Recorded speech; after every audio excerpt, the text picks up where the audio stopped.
On this channel, we look at legal cases and concepts, world domination, news, and just generally shoot the breeze. We don't give any legal advice, but we can answer questions and hopefully point you in the right direction. We do not shy away from the topics. So if necessary, put on your big kid pants, have a cup of concrete, and pull up a chair. If you have any questions or comments, feel free to reach out to us on Facebook, Twitter, or via email, and all complaints can be directed to our complaints department. Make sure you smash the like and subscribe buttons, and now let's get into it.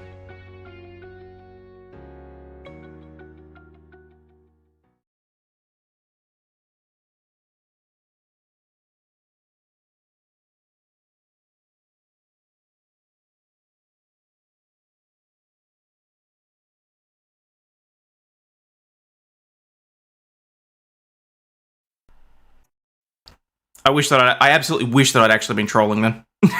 I almost had a boomer-free morning. So, shit. Let's just bring that down a little bit, because that's just... There we go. Anyway, as I was saying, people, welcome to today's episode of Law News and Laughter. In the news today, a report, an unclassified report, has been released by US Congress in relation to 500 plus UFOs/UAPs, whatever you want to call them. We're going to have a look at that, as well as, unfortunately, a young girl, 7 years old, has been gunned down in London, and Peru is in a state of emergency. So freaking interested in this topic, don't fuck it up. Well, I'm literally just looking at the news about it, so I'm sure you can do a better job of it than I can, Mighty.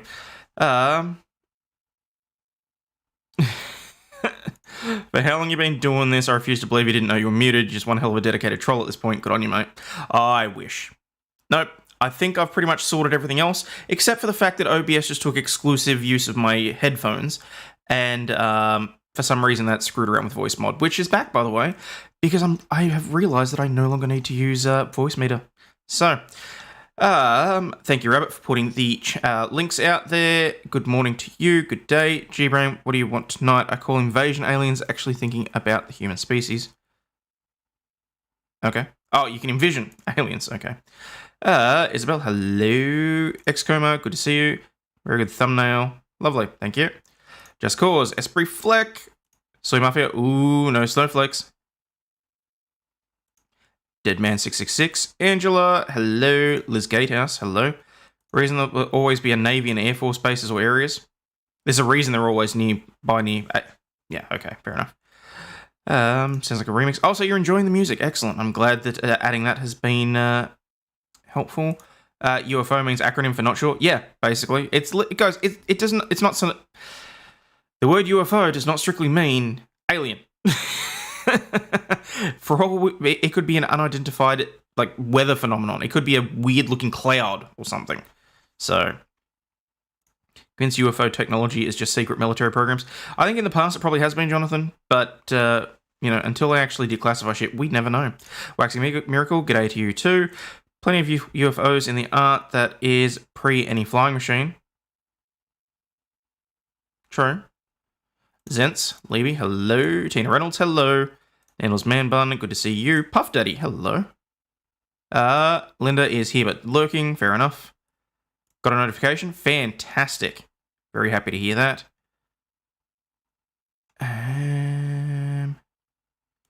Smash the like piece, that'd be very nice. Hayden turning into Helen Keller, God, I hope not. I don't have the tits for that. Guess I joined in time not to miss the mirroring. No, you didn't. So... we got anything else here? It was classified this morning when they found it in Biden's garbage. Jesus, you guys are not going to let that go, are you? Wearing headphones today, try to be calm with the volume. I absolutely will. I make no promises, though. Some rando. Hello. Good to see you. Vicky T. Alright. Rather be probed by aliens than probed by the IRS. That's a damn good point. Kids playing with drones? Yeah, but how do you explain, the last 70 years?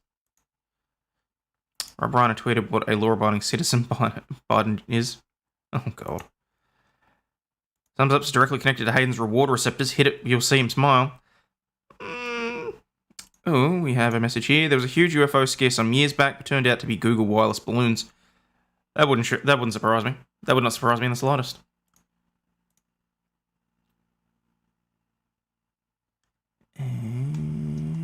Have I missed anything else?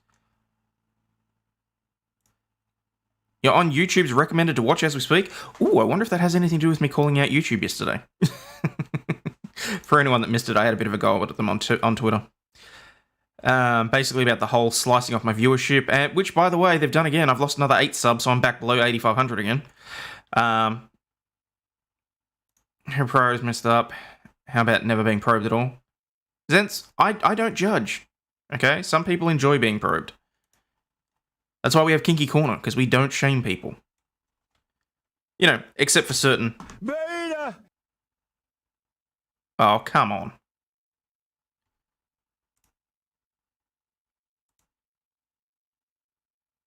Oh, it's because the output's not set to my headphones. Hang on. I don't really want to mess with anything on the fly. Oh, good, it went through. Okay. Audio, advanced, headphones. Apply, let's see if that works.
Yeah, I guess that'd make a difference, wouldn't it? Oh, shit. Okay. Oh, wait, hang on. Does that mean that I should be able to... No. Okay. Encoder overloaded. Consider turning down the video settings or using a faster encoder preset. Why does it keep telling me that? Output.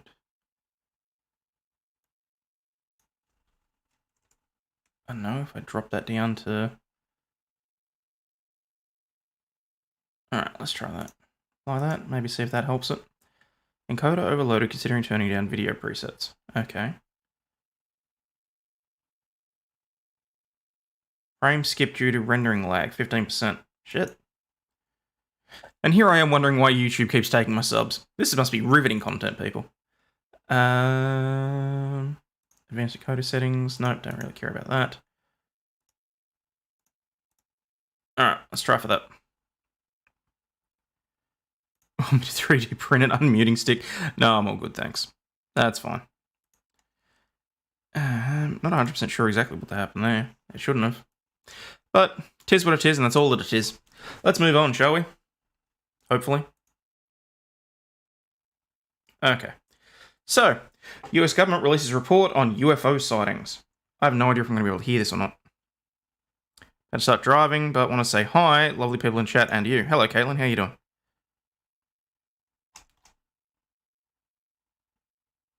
I keep coming back. Can't be that bad. I'm glad.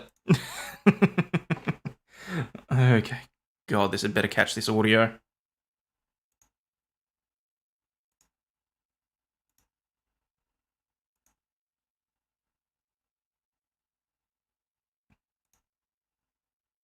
Oh, screw you. Cannot be played by your browser. It was playing last night. What's your problem now? Hang on.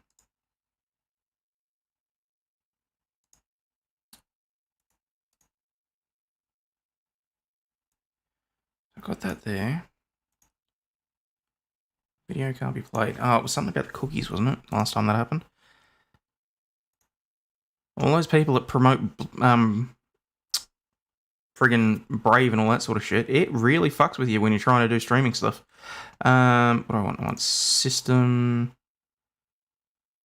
Close window and closing tabs. No, that's fine. Where is security and privacy? Cookies and other site data. Oh, it's allowing the cookies. Okay, guess we don't have the video. Sorry, guys. Now, the try with you is play ones that the government doesn't want you to play. They have good footage and images of the tic-tac-toe one that never circulated. Really? What? Now the browser's like, F you. Yep. So. Anyway, alright. US government logs more than 500 UFO reports with hundreds unexplained. Although many are attributed to drones or balloons, others point to spying capabilities of rival nations. The US government is examining 510 UFO reports, more than triple the number of its 2021 file. While many were caused by drones or balloons, hundreds remain unexplained, and according to a report released on Thursday. The 2022 report by the Director of the National Intelligence said that 247 unidentified anomalous phenomenon, or UAP reports, have been filed with it since June 2021, when it revealed that it had records of 144 sightings of suspicious aerial objects under examination. In addition, the report said another 119 reports had been buried in old records from the past 17 years that had been unearthed, leaving 510 in total. Oh, shit. I have to be careful there. Jesus, I just lost my elbow weapon. Fuck. Okay. Apparently I need to sit back from my metal mousepad.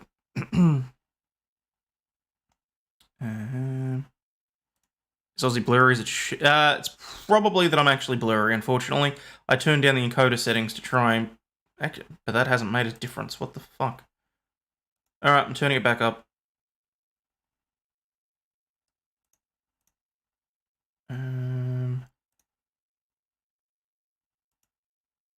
Alright. Fingers crossed it's not too bad. In addition, the report said another 119 had been buried in old records from the past 17 years, had been unearthed, leaving it with 510 in total. Most of the new reports come from the US Navy and Air Force pilots, it said. Of those, close to 200 had unremarkable explanations. They were balloons, drones, or so-called aerial clutter, which covers birds, weather events, and airborne plastic bags. Airborne plastic bags? Government not paying out pensions, the anarchy mad. Okay.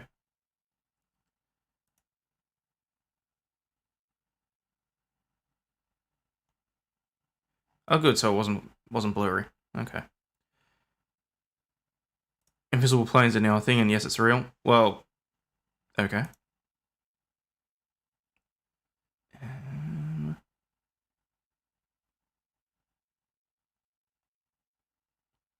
Oh, yep. Thank you very much, Soy Mafia, for the super chat. Government's trying to stir up shit again.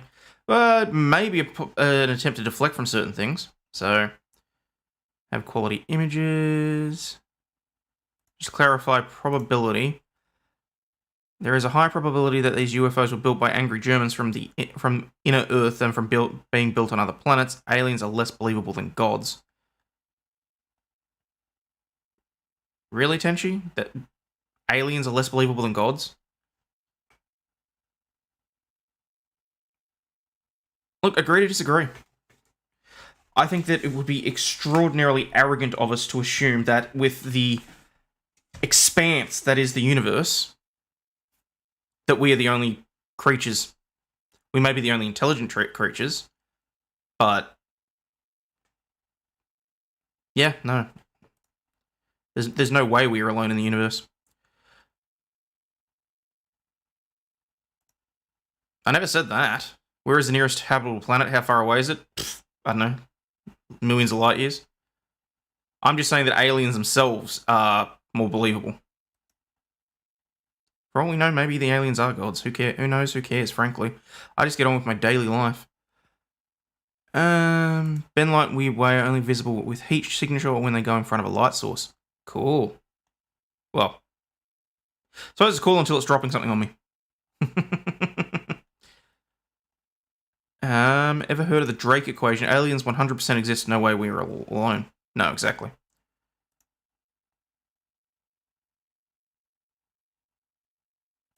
That's my point. If something came that far and survive, it might as well be a god to us. Actually, that's a good point. I suppose looking at it that way. What do they say? Any technology sufficiently superior to your own will appear as magic. So highly unlikely we're the only life forms out there. Doubtful they're here. Well, trouble is we'll never really know. We can guarantee that even if it does come through, that the government's going to cover it up. So, Bella Maddie's mother, hello. Closest is 2 light years. There may be others undetected yet. Oh, well, there you go. Learn something new every day. Believe in aliens, but I don't believe any visitors. Definitely don't believe in the silliness of God. Okay, fair enough. Also, aliens. We weren't alone. They would come to destroy us. We've had plenty of time. Maybe they're waiting for us to do it. Well, I mean, look, in the grand scale of the timeline of Earth, if you were to put it on a clock, humanity's been around for like, what is it, like 30 seconds? For us, it's literally like 12:59, 30 seconds or something like that. So, yeah, no. In the grand scale of the timeline, if they're at least 2 light years away, I wouldn't be surprised if they don't turn up for another, 100,000 years or whatever. A UAP's aliens poll, please. Okay.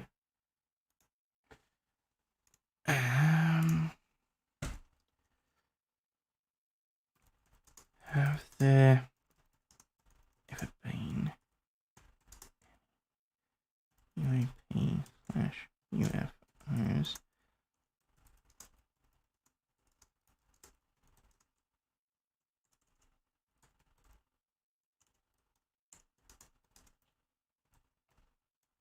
There we go.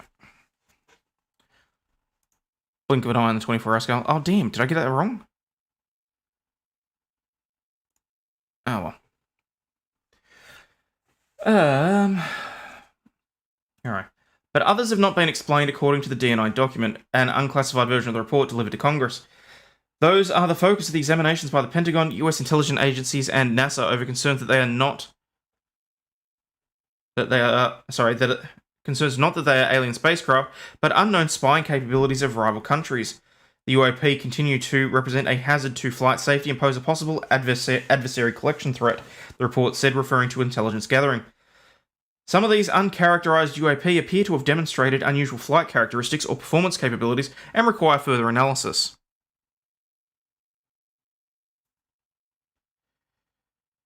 The report said many of these still unexplained reports could stem from weather phenomena, faulty sensors, or erroneous analysis by humans. Many reports lack enough detail to enable attribution of UAP with high certainty. The report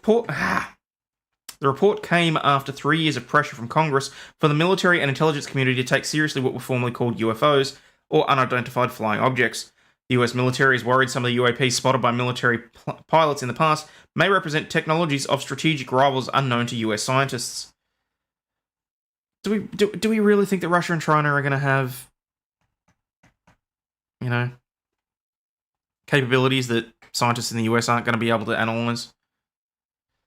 The Pentagon previously called them unidentified aerial phenomena, but this has now changed to unidentified anomalous phenomena to include air, space, and maritime domains. In 2020, the Pentagon released a still inexplicable video taken by Navy pilots of objects moving at incredible speed, spinning and mysteriously disappearing. We take reports of incursions into our designated space, land, sea, or airspace seriously and examine each one, said a Pentagon spokesperson in a statement. Oh, there you go. Hang on, is this the one with the video? Is this actually going to play or not?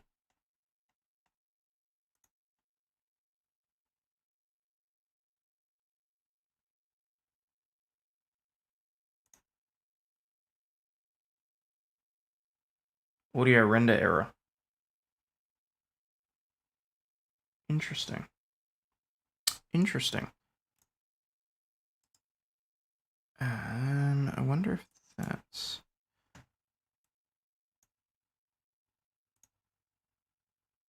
Apps. Brave.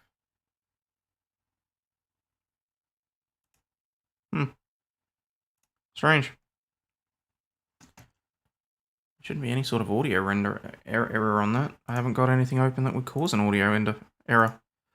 Oh, hang on. Why are you open?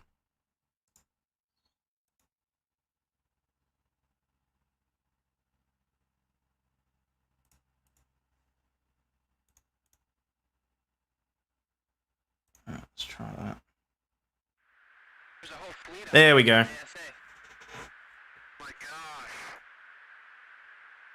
They're all going against the wind. The wind's 120 knots from the west. Look at that thing, dude.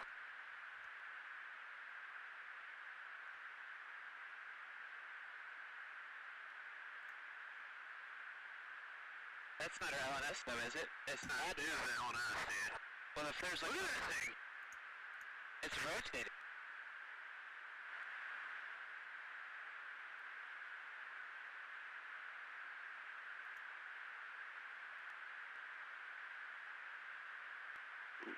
Nickel 6-1 Tango Logic, over. Oh, got it! Woohoo! Roger, there's troubleshooting. Did you box moving target? No, I took an auto track. Oh, okay. Oh my gosh, dude. Wow, look at it fly!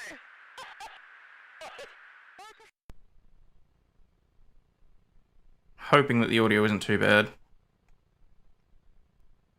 Greetings, Earthlings. Find a high definition color of this UFO if you dig online for them. It's a blade. Okay, hang on. If that's worked, let me see if I can open up the other one by News Tonight now. News Tonight, the government is talking about hundreds. Okay, I had echo on that. Did you guys?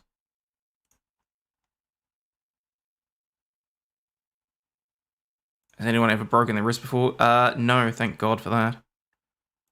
No, you guys didn't have echo? Okay, alright. If you guys didn't have echo, that's fine then. Of UFO sightings. And Fox 35 Storm Team meteorologist Ian Cassette is joining us live right now in Studio B. So, Ian, what's in this report? Well, the long-delayed, unclassified UFO report from the Director of National Intelligence is finally here. Did they finally confirm aliens exist? Not quite, but this is what they found. The report, mandated by the 2022 National Defense Authorization Act, includes input from the military, aviation, and NOAA. Since March 2021, when official monitoring began, 366 sightings have been reported. Of those 366, 26 were characterized as drones, 163 were balloons or balloon-like objects, and 6 were likely birds or plastic bags. That leaves 171 reported sightings which remain, quote, uncharacterized and unattributed.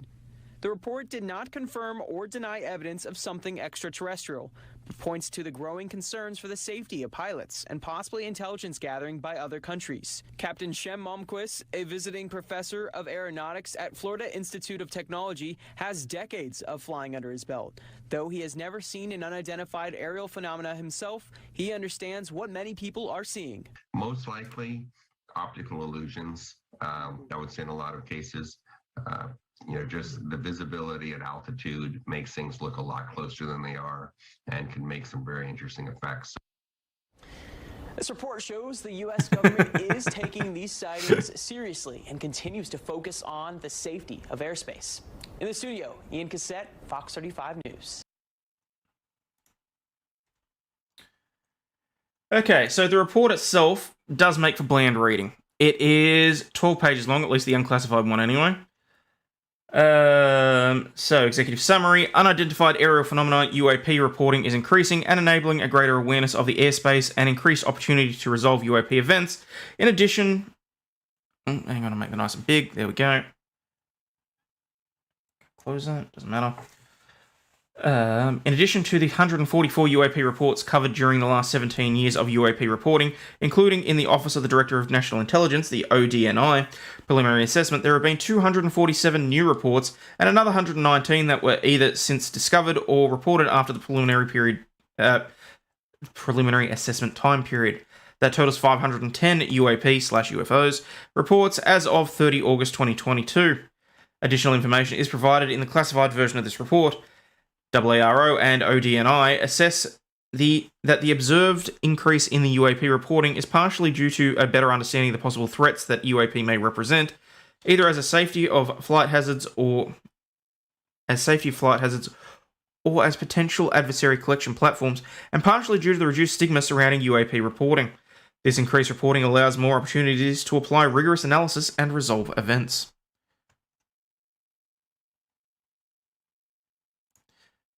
There's vids that show stuff that appears to defy logical explanation, right angle turns at extreme velocity, almost instantaneous acceleration, deceleration, shenanigans for sure. Oh, there you go.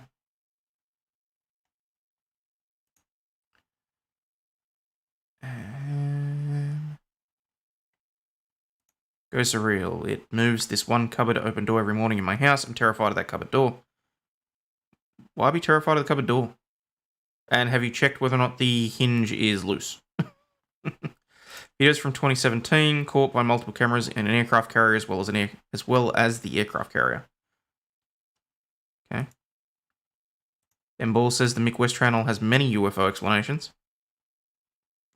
Don't doubt it. Not saying it's aliens, but have you seen Madonna lately?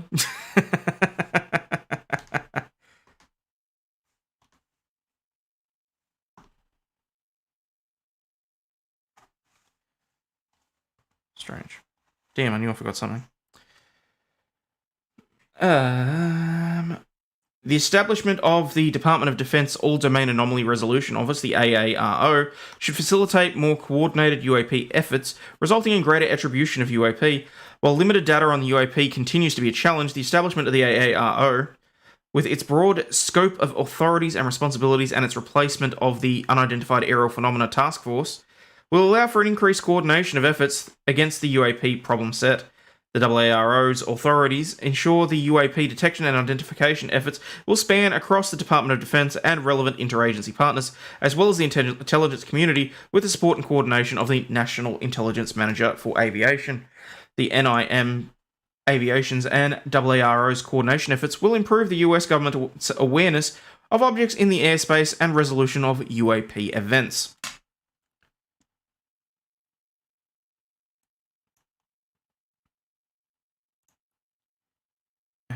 And see, this is what happens when I don't have this in front of me. I keep leaving chats up.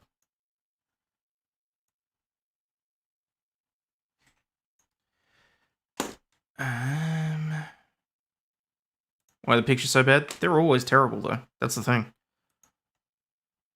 I mean, how else could the US afford to give the military equipment away if they don't? If we didn't have something better, it renders them obsolete. That's a good point.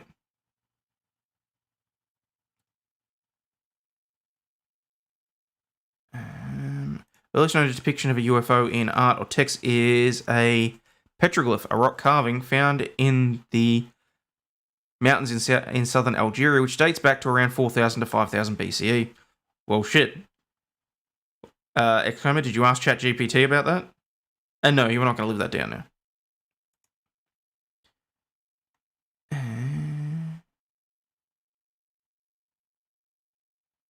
No doubt they exist. Hasn't Elvis just returned to pick up his daughter?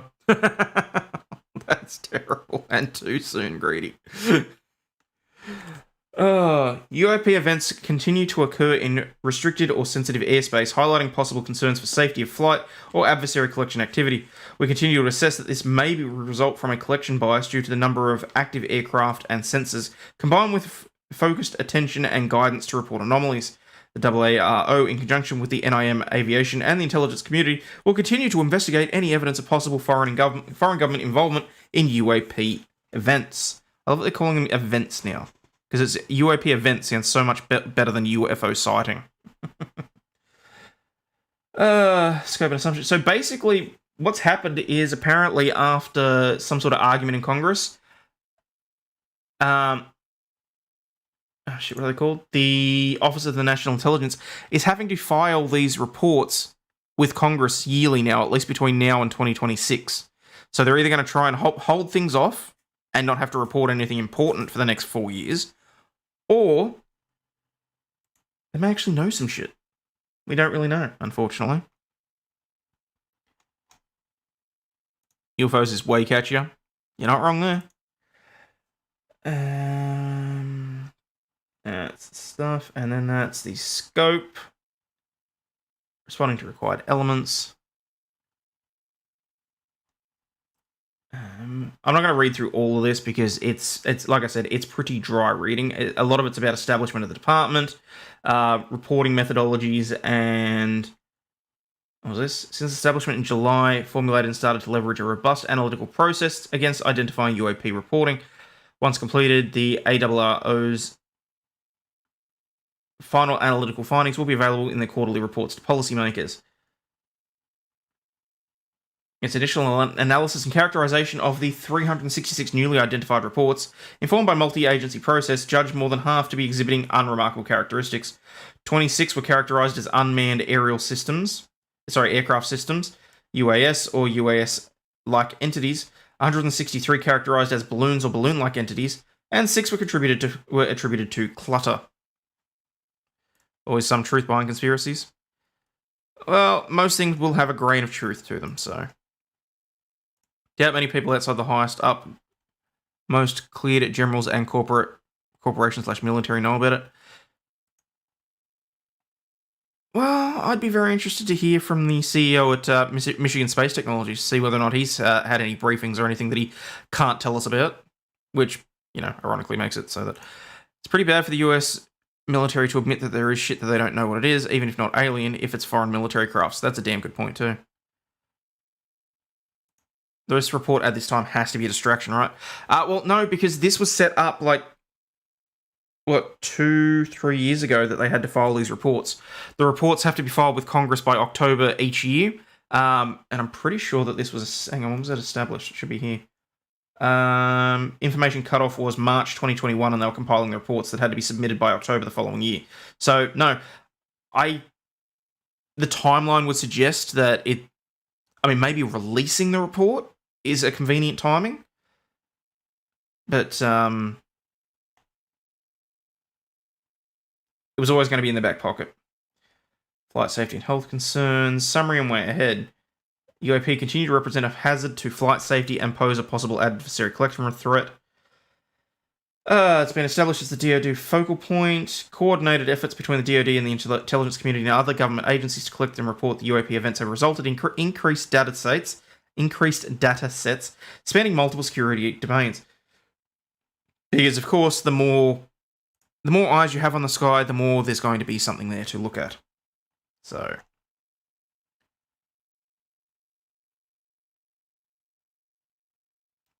one of our companies makes optics and control systems for radio telescopes. Seen some stuff that makes both eyebrows go orbital. Really? Well, there you go.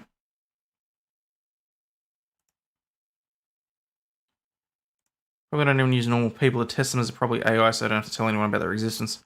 Yeah, but imagine if the AIs go rogue.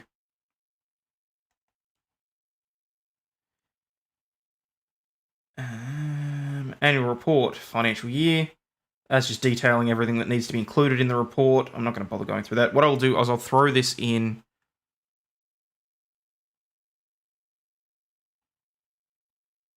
Things that were not made on this earth exist and have been now allegedly is what I would say if I knew what you were talking about, fine sir. Okay. And he specifically told me not to raise that one, so I'm assuming that that's that's a neither confirm nor deny, people. From someone that actually has... Hello, Aussie, I got a new kitty. Lovely! Congratulations!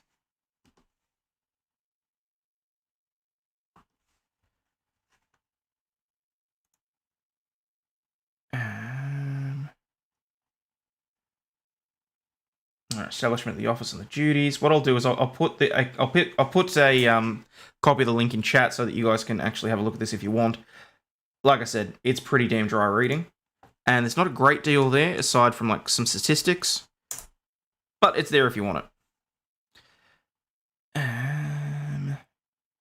As secret as the government is, they could be doing it. True, that is true. I just want to put this back up again, because I think that looks hilarious on my screen. Feng shuied the hell out of this place, and now she's sleeping somewhere weird. Okay. Alright. Moving on.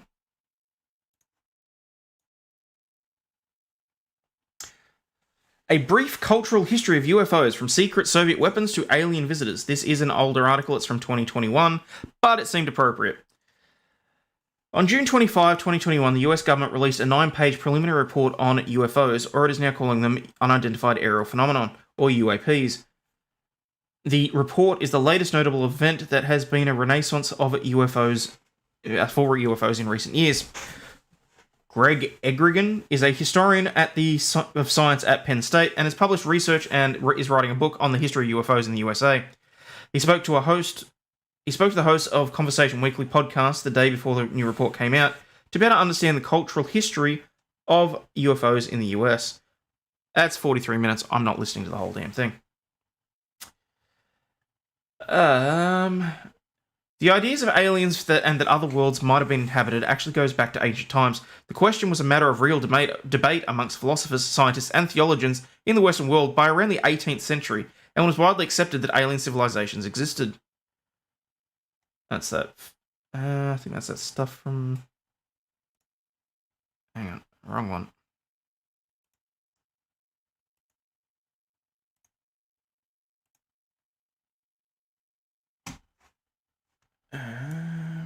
Oh, thank you to the 14 people watching over on Rumble. I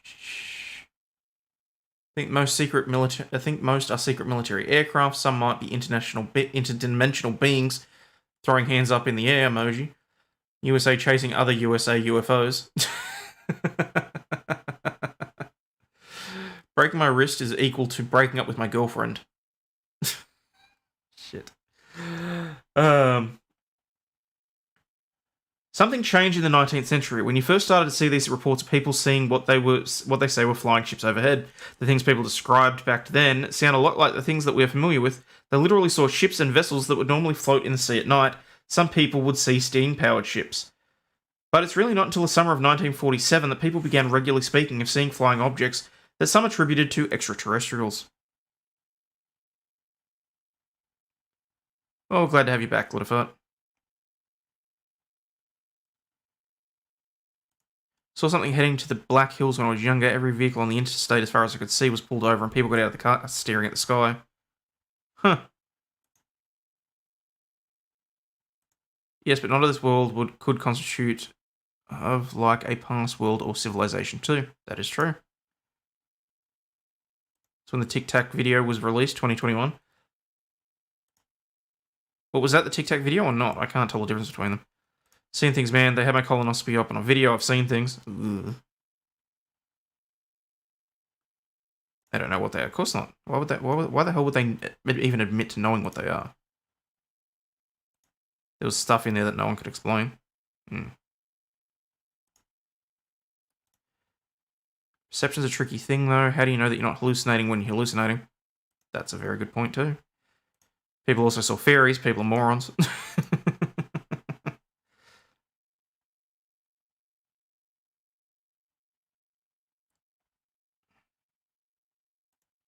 Men and women are so different, they're like aliens.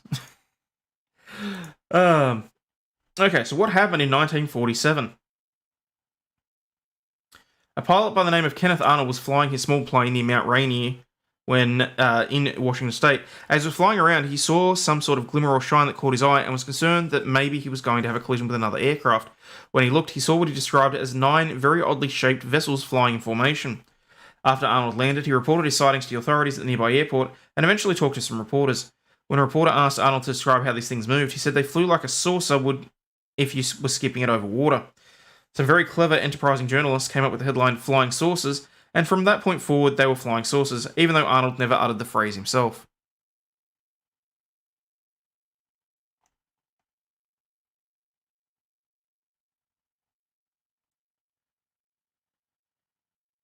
A Gallup poll 6 weeks after the event described that 90% of Americans had heard the term flying saucer. This was the beginning of the phenomenon that some call the flying saucer era and contemporary idea of UFOs. Within days, other people in the country began reporting having seen similar things in the sky. Yeah, but that's just that could easily be like what's that disease where you convince yourself that you have the same symptoms as everybody else?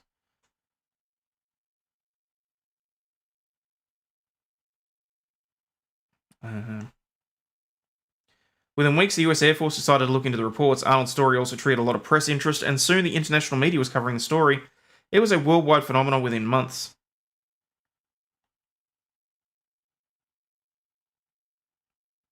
Two things happened in parallel. First were government-sponsored investigations in the US, specifically within the Air Force. Starting in 1947, the Air Force set in motion a number of different projects, all basically interested in one question: do UFOs represent a national security threat? The government wasn't interested in deep scientific analysis of these things. On the other hand, from 1947 to 1950, you had a lot of the general public who were utterly fascinated with the mystery of the flying saucers. What are they, and are they real? If they are real, who's behind them? Some people threw around the idea of aliens, but it's not really the major theory that people bought into. Most people thought that if the sightings were real, or believed that they were either secret weapons of the US military, or secret weapons or secret aircraft of the Soviets.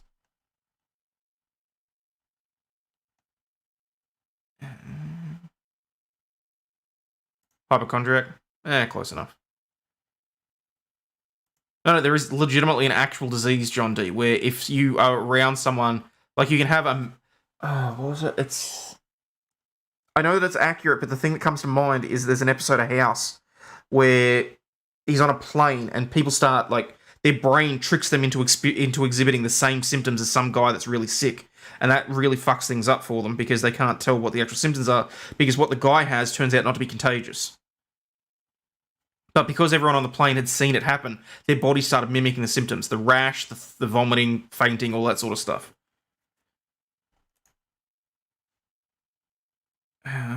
Fire in the Sky, guy still has never recanted his testimony. Okay. Not much context for people to attach weird things to alien activity for science became mainstream. Okay. Oh, before science fiction became mainstream. I suppose hysteria works. Acoustic levitation in the ancient world. It's a rabbit hole that will almost convince you it's not aliens, it's just forgotten knowledge. Interesting.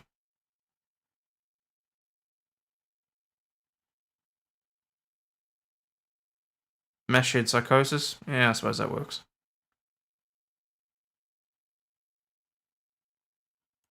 As a kid, 6, we saw a ball of light slowly rise out of a deep quarry and then shoot off. The quarry went across the street from Peanuts Park, Archer, and Hasselt, Chicago.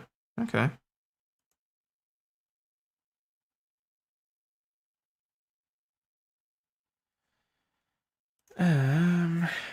So out of this fascination developed what you could call the equivalent of fan groups, flying saucer clubs.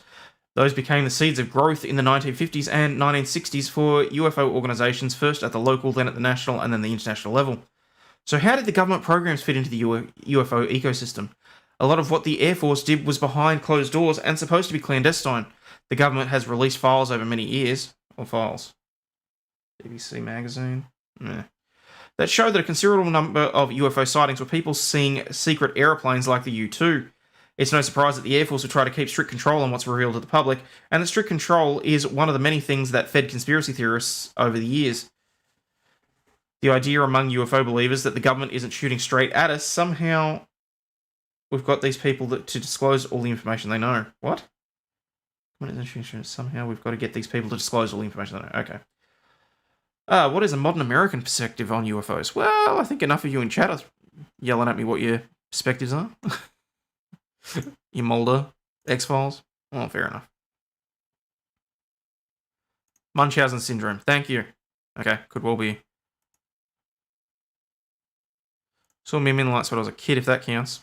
Yeah, it counts. Up until the 90s, the Cold War played a really fundamental formative role in how people in the US imagined UFOs, both in terms of how we think about humanity's prospective technologies, but also relating to the fears and anxieties surrounding the Cold War. But when the Cold War ended, interest fell off. From the late 1990s and into the early 2000s, media coverage was nominal. That all changed with the 2017 revelations about a secret UFO project in the Pentagon. This spurred on a resurgence of interest in the UFOs. The way the media were talking about UFOs had a lot of the same elements as before. Are those things alien? If they're not alien, are they from our military or somebody else's? Are the people who are pushing the narrative and stories of sightings operating in good faith, or are those common men? In many ways, it was reminiscent of the 1940s and 50s. Do you see a shift in how scientists think of UFOs? In my conversations with scientists, I've been seeing some movement towards a willingness to say this stuff is maybe worth looking at more seriously.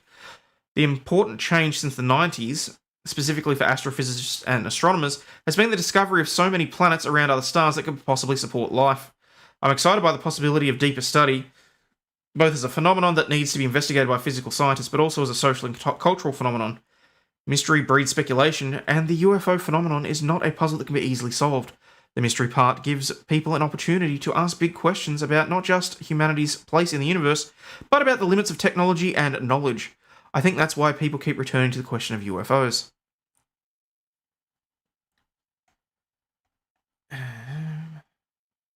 Renault Carson said Mazda's testing some of the UFO technology in combustion engines very soon. Really?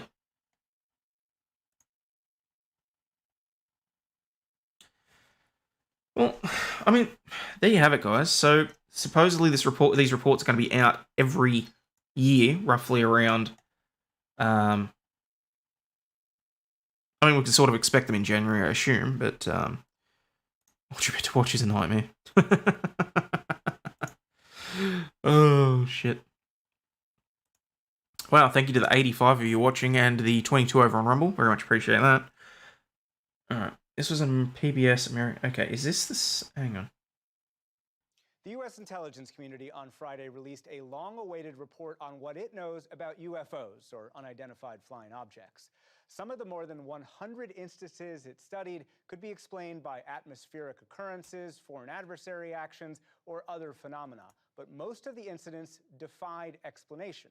One person who knows that well is retired Lieutenant Commander Alex Dietrich, a retired Navy fighter pilot. Alex Dietrich, welcome to the NewsHour. So tell us what you saw back in a training mission in San Diego.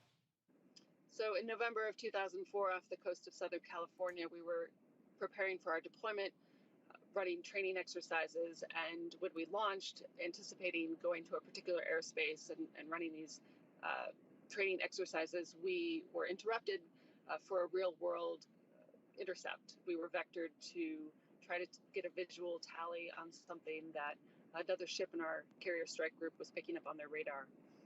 So we followed their vectors and we ended up getting a visual contact. There were 4 aircrew and 2 aircraft. So each aircraft is a cockpit with a pilot and a weapons systems officer. And so among the 4 of us, we picked up this visual tally on this UAP, this unidentified aerial phenomenon. And what did it look like? So we describe it as looking like a Tic Tac.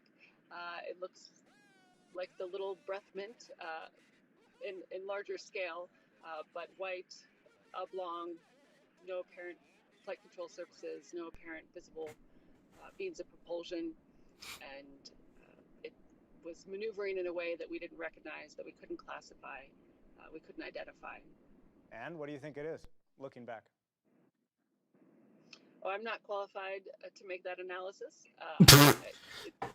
Almost 17 years now, and I know there are a lot of folks who are curious and concerned about it.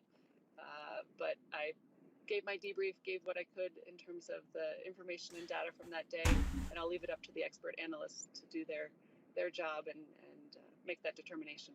The report uses this language. Meaning she has no fucking clue. Who, quote, appeared to remain She's not stationary qualified. in winds aloft, move against the wind, move abruptly, or move at considerable speed without discernible means of propulsion. Does that sound about like what you saw?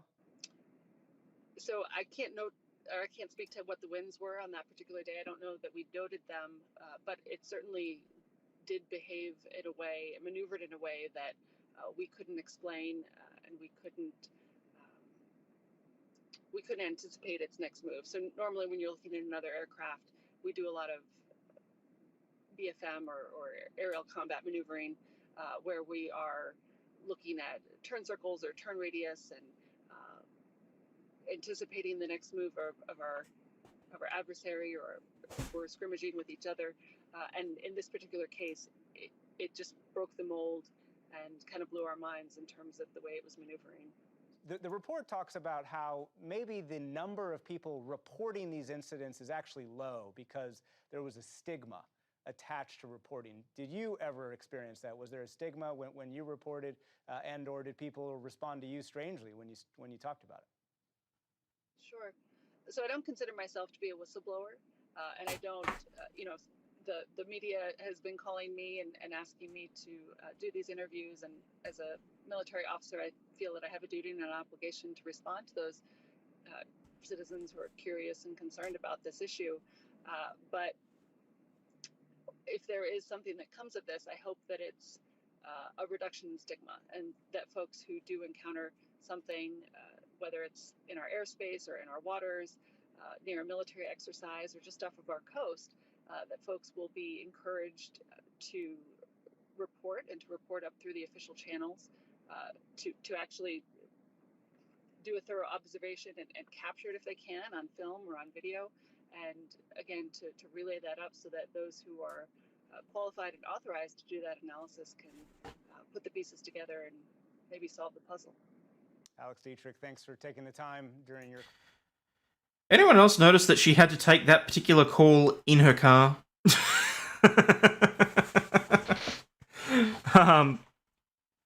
Interesting. Well, there you have it. A brief history of the UFOs, from secret weapons to alien visitors. Look, do I think that we've been visited in the past? Maybe. Do I think the government would be keeping it from us if we had? Abso-fucking-lutely. Does it affect my daily life in any single way? Absolutely not.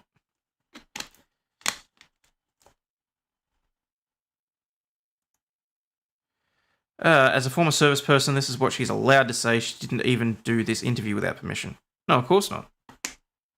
I would fully expect that what she said was very curated, and that's sort of why I've taken it with a grain of salt, unfortunately. It's the only place I get privacy most of the time. Yeah, not gonna lie.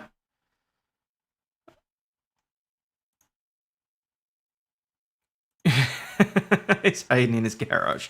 No. No, I am not. Alright. Let's move on, shall we?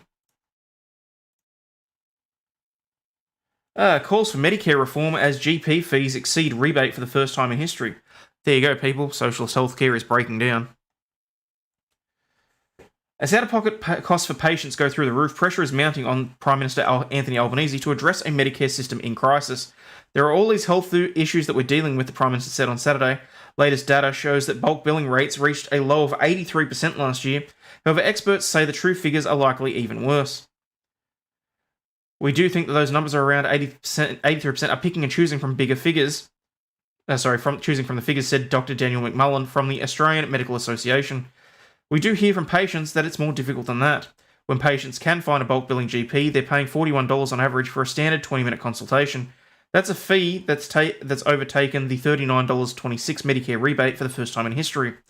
General practice is in urgent need, and we need to stem the bleeding, said Dr. Nicole Higgins from the Royal Australian College of General Practitioners.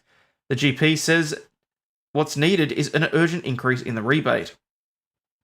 I think that urgent funding in the medical sector overall is probably what's needed, honestly. Is alien probe a kink? I'm sure you can probably find it on the hub somewhere. Aliens connect to the Wi-Fi, see TikTok, see Twitter, see Britain's rainbow dildo butt monkey. Let's just skip this planet. Were you recruited by the men in black to use the deneuralizer on chat? No. The Hainsey's man cave. No, I'm in my home office. I mean, technically it's a... Yes, by all means, Excoma. Ask ChatGPT. Don't want to move on, go back to aliens. I don't have anything else to talk about with aliens. Phoenix lights, Hazen lights, so many lights. Men in black undies. Got another super chat. So you're saying it's shot time then? It's literally my first day back at work. Where were you yesterday?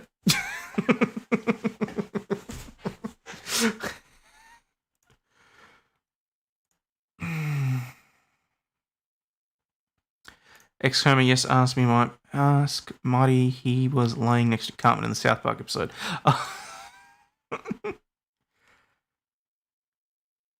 Meaty has aliens to talk about, baby. I'm sure you do.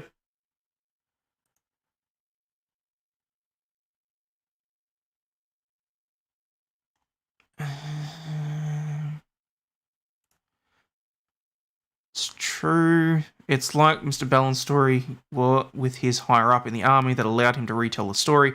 Can't be on YouTube saying all sorts of things. He'll get in trouble. Oh, we got another super chat. What's that one? Let's all get drunk. Thank you, Apostle Steve, for your super chat. Oh, damn it, I'd like to, but I can't.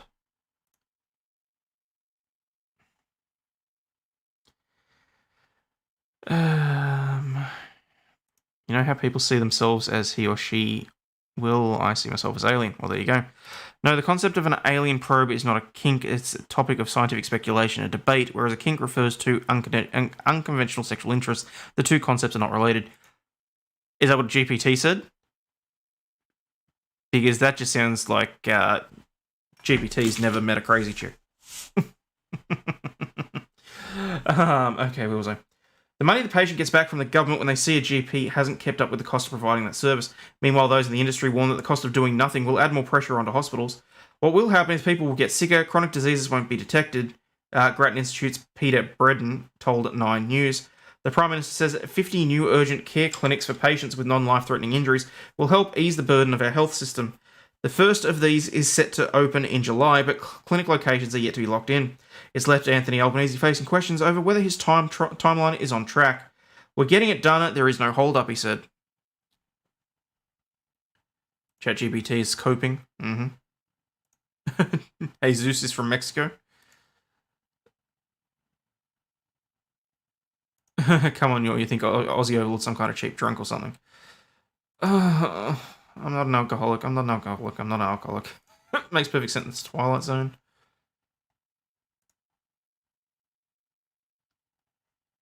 Okay. Alright. Moving on. Thought you guys might find this interesting.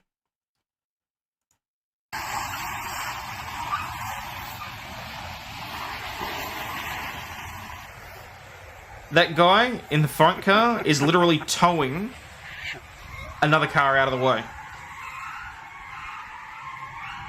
What you're hearing is the back car's wheels. Because what happened was that the guy in this car here parked in someone else's spot at a boat ramp. It was a reserved spot. So they clearly were out boating, and this guy had enough. So he attached the hitch to the tow ball, and off he went. So there you go. All right, Peru declares state of emergency in Lima after weeks of protests. Need to bring back up the chats. There we go. Fucked around and found out. Nice. Yep. America, baby? Nope. That was Queensland. um... While it is possible some people may find the idea of alien probes to be sexually appealing, it is not a common or widely recognised fetish or kink. I think that's probably just because it's from 2021 and people were not open about it. Watch Unidentified Inside America's UFO Investigation. Okay.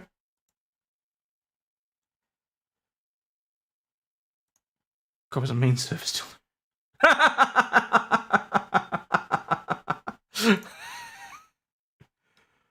Okay. Peru's government has declared a state of emergency in the capital of Lima and 3 other regions following weeks of protest against President Dina Boluarte that have claimed at least 42 lives. The measure is in force for 30 days, authorises the army to intervene to maintain order, and suspends several constitutional rights such as freedom of movement and assembly, according to a decree published in the official Gazette on Saturday. In addition to the capital, the state of emergency covers the regions of Cusco and Puno and the port of Callao adjacent to Lima. Hoping I pronounced those right. More than 100 roadblocks set up by protesters to disrupt traffic were in place across Peru on Saturday, mainly in the south, which has been the epicenter of the protests, and also around Lima. Authorities have, however, reopened Cusco International Airport, which is vital to Peru's tourism sector. On Friday, Boluarte insisted that she would not step down in a late-night address on state TV. Some voices have come from the violent radical factions and are asking for my resignation, provoking the population into chaos, disorder, and destruction. I will not resign. My commitment is with Peru. In the address, Boluarte lamented that the protests had at times turned violent. I cannot stop reiterating my regret for the deaths of the Peruvians in these protests. I apologise for the situation.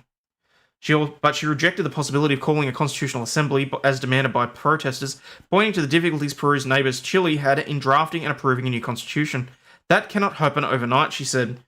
The mass anti-government demonstrations first broke out in early December after the then President Pedro Castillo was ousted from office for attempting to dissolve Congress and rule by decree, seeking to prevent an impeachment vote against him.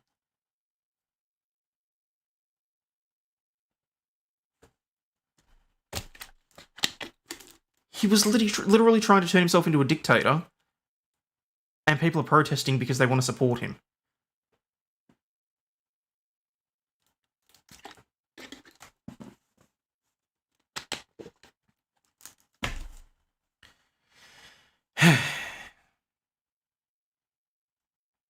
Castillo's supporters have marched and barricaded streets around the South American country, demanding new elections and Boluarte's removal.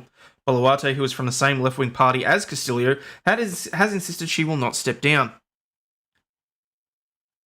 It's a fucked situation over there? Yeah. Family in Colombia are setting up roadblocks and sentry points. Loads of shifty people trying to sneak over the border from Peru.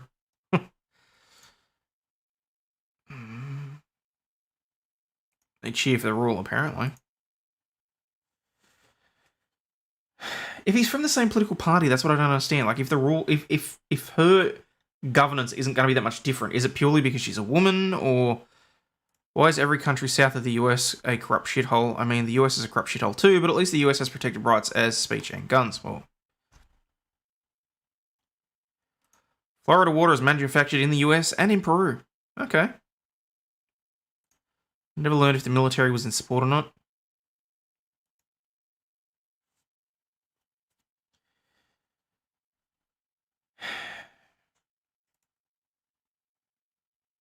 I don't know if I meant to bring that one up. Peru has faced political instability in recent years, with Boluarte the 6th person to hold the presidency in 5 years. Castillo, who was being investigated for several fraud cases during his tenure, has been remanded into custody for 18 months, charged with rebellion. On Friday, opposition legislator Susel Paredes told local radio that time was running out for Boluarte and that the resignation of the Labour Minister Eduardo Garcia on Thursday was the beginning of the end for the president. Oh yes, because the opposition is going to take such great control and exercise their power so nicely. Two other ministers resigned on Friday, the heads of the Interior Minister and the Ministry for Women. Alpacas don't make good cologne.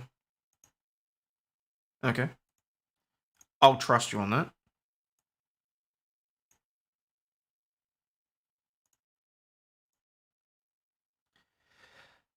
Senseless violence. Girl 7 gunned down by drive-by shooters firing a shotgun into terrified funeral crowd as cops hunt a black Toyota. Trigger warning. Just before 1 Oh, come on, you can do it in full screen. yesterday, we were called to reports of a shooting outside St. Aloysius Church in Phoenix Road, Camden. Officers responded with paramedics and a crew from the London Air Ambulance. They found multiple people with injuries caused by pellets from a shotgun. 4 women, aged 21, 41, 48 and 54, were taken to central London hospitals where thankfully their injuries were assessed as non-life-threatening. The 48-year-old woman has sustained potentially life-changing injuries. 2 children Who's singing in the were also background? injured. A 12-year-old girl sustained a leg injury. She was treated at hospital thing. before being discharged yesterday afternoon. She is expected to make a full recovery. A 7-year-old girl was more seriously injured. She remains in hospital in a stable but life-threatening conditions, and our thoughts are with her and her family. The incident took place as mourners gathered outside the church following a funeral. We believe the suspects discharged a shotgun from a moving vehicle, which was a black Toyota CHR, likely a 2019 model or similar. This was a shocking incident. People came here to attend a funeral, to be with friends and loved ones and mourn together. Instead, they were the victims of a senseless act of violence. We know it will have had a significant impact on communities across Camden, and we will have a visible police presence in the local area in the coming days and weeks to provide extra reassurance. And as your neighbourhood superintendent, I will assure that will be happening. I can promise that we are doing everything we can to identify and bring to justice those who are responsible for this attack. Guy just randomly gets out in the background. Is being Love led it. by the Met's Specialist Crime Command. We have a significant number of specialist detectives and local officers working around the clock, but we also need the public's help. We want to hear from anyone who witnessed the incident or has information about it. Your information could be vitally important, no matter how insignificant you think it is. Please call the Metropolitan Police on 101 or Crime Stoppers anonymously on 0800 555 111.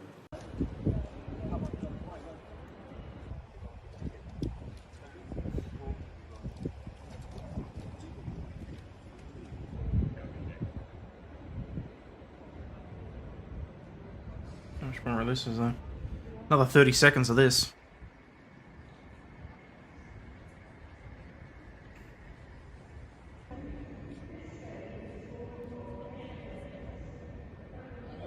Says they found out the shooter is an Arab. The investigation will be dropped in favour of some mean tweets to prosecute instead. Britain's police are an unfunny joke.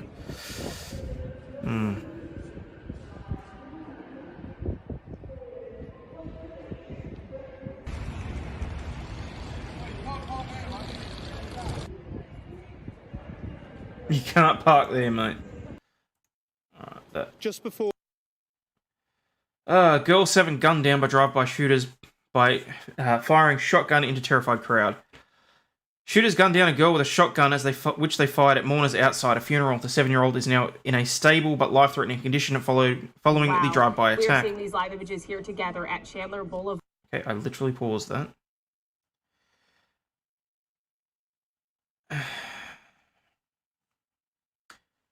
Officers are hunting a black Toyota, which they believe the pellets were shot from.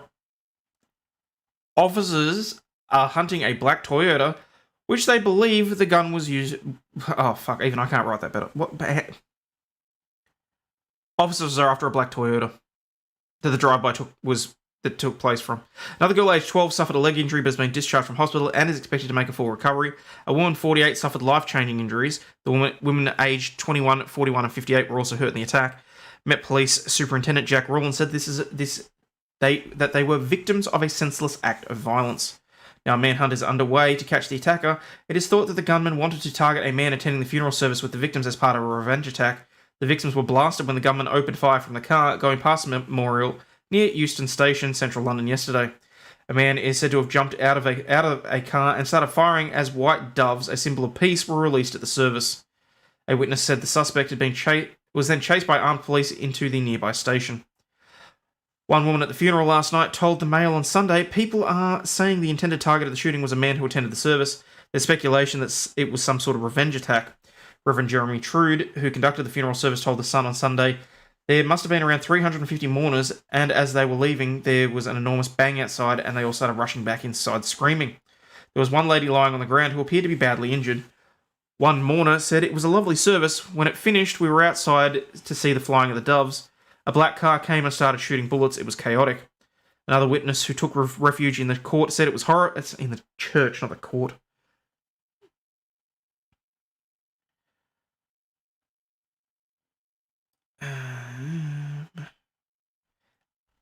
No one knew if it was a bomb or a gunman. We were looking for places to hide. We were all snuggling into the corners where we could. Yesterday's service was a celebration of Colombian Frazier Calderon, 50, and daughter Sarah Sanchez, 20, who had leukemia. They died within days of each other in November.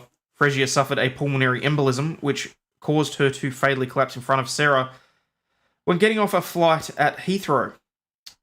Last night, Home Secretary Suella Braverman said, I'm deeply concerned by the shocking shooting incident at Euston this afternoon, which has sadly involved a 7-year-old girl and several women. My thoughts are with them and their families. The Met Police have my full support to conduct a thorough investigation and catch those responsible for this terrible crime. Some 12 police cars plus 6 ambulances and an air ambulance rushed to the area after the attack.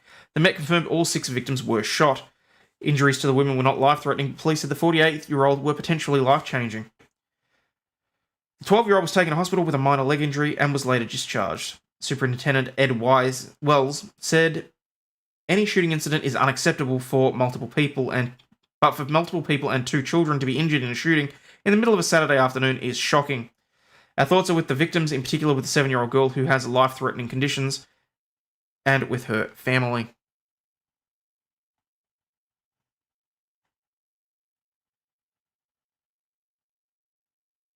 An investigation into this dreadful attack is already well underway, involving local officers and special detectives. I can assure the communities of Camden and beyond that we will do everything possible that we can to identify and bring to justice those who are responsible. Local residents can expect to see increased visible police presence in the area through the weekend and into the days ahead as we process this investigation.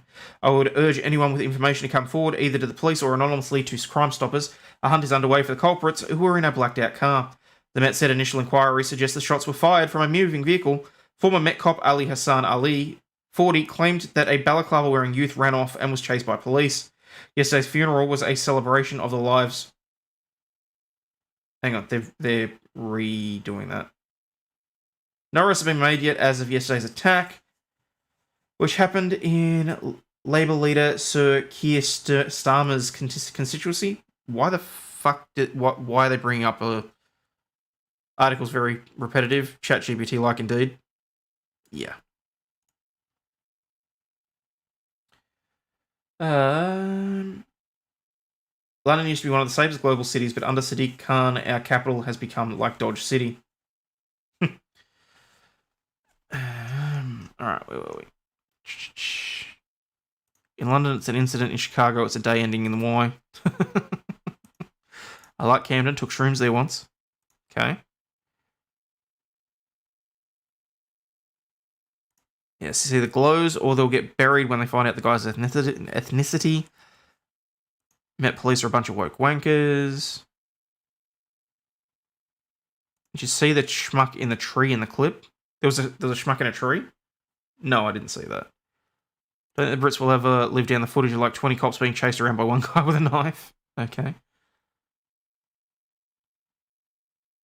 Not even comparable to the US, for fuck's sake. No excuse, but don't suggest the UK is like the US.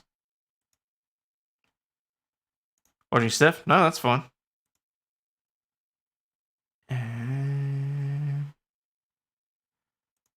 Bullets from a shotgun, amateurs. We'll call Magic. Hello. Feel bad for the family of the dead, though. It's fuck they died so close to each other.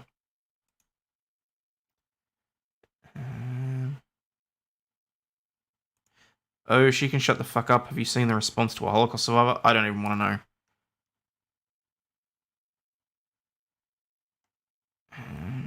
London's another shithole. Well. Alright. Missing deaf-mute woman found in New York City after living on subway for 3 weeks. The deaf-mute autistic woman who vanished after getting released from a Queen's hospital on Christmas Eve was found on Saturday and surviving by living in the subway for 3 weeks. Samantha Prius' sister, Ghislaine Primus, and 2 Good Samaritans located the missing woman at the Bowling Green station in Lower Manhattan after getting a tip she was riding the 1 train. My heart fell, she said at an evening press conference. Samantha was dehydrated, 10 pounds lighter, and had swollen feet.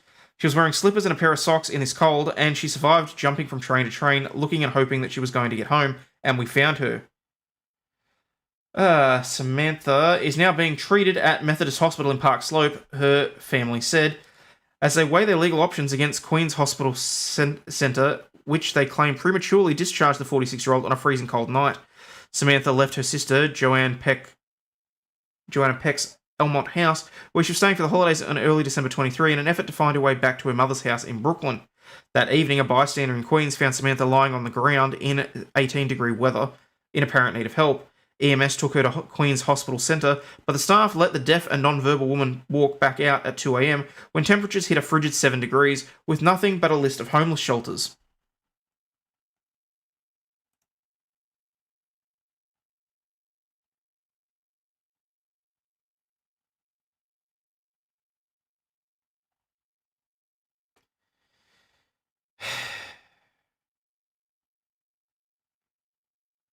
If they had done their duty, my sister would not have gone through these horrendous 3 weeks in the cold. An apology will never be enough. We wonder what hearts and heads work at this hospital, Sophia said, adding that her sister arrived at the hospital with no identification. The family is now pursuing legal action against the hospital, claiming the hospital neglected to take proper care in discharging the disabled woman and are now refusing to give them information. If the Nassau County report is accurate, then clearly this hospital was not only negligent, but heartless, and appropriate legal action will be instituted, said the family's lawyer, Safford Rubenstein. The city has to be held accountable for these actions of those who work for them in their hospitals. They can't force the lady to stay, right? Not if she wanted to discharge. That's, like... It's interesting, the sort of stance they're taking on this. Bet she's survived by playing badass bass too. She was going home, what's the problem? Is she mental as well? And you say your healthcare system needs funding, Keck. Well, I don't know if it's in terms of funding. I mean, did they, like... We don't know why they kicked her out. She's a grown woman. Yeah, but she's autistic, deaf, and mute. So, I mean, they probably should have tried to find some way to communicate with her, if at all possible. The trouble is we don't know the circumstances. We don't know what... I mean, if she spends 3 weeks on a train instead of going home, she's probably mental. Well, she's autistic. She probably didn't even know how to get home, particularly if she can't communicate with anyone. In a statement to the Post, New York City Health and Hospitals, which runs Queen's Hospital Centre, noted, HIPAA regulations prevent the disclosure of details about a patient's care without the person's consent. We see patients who need various levels of care in our emergency department and afford them the confidentiality of treatment as the law provides. Samantha's family has spent the last 3 weeks constantly searching for her, paying extra close attention to the trains, as most tipsters reported seeing her on the rails. Riding the rails, not on the rails. Yeah, without knowing the details of what happened, still what the fuck. It's New York, what do you expect? Probably have a huge staff to make sure they don't mispronoun her.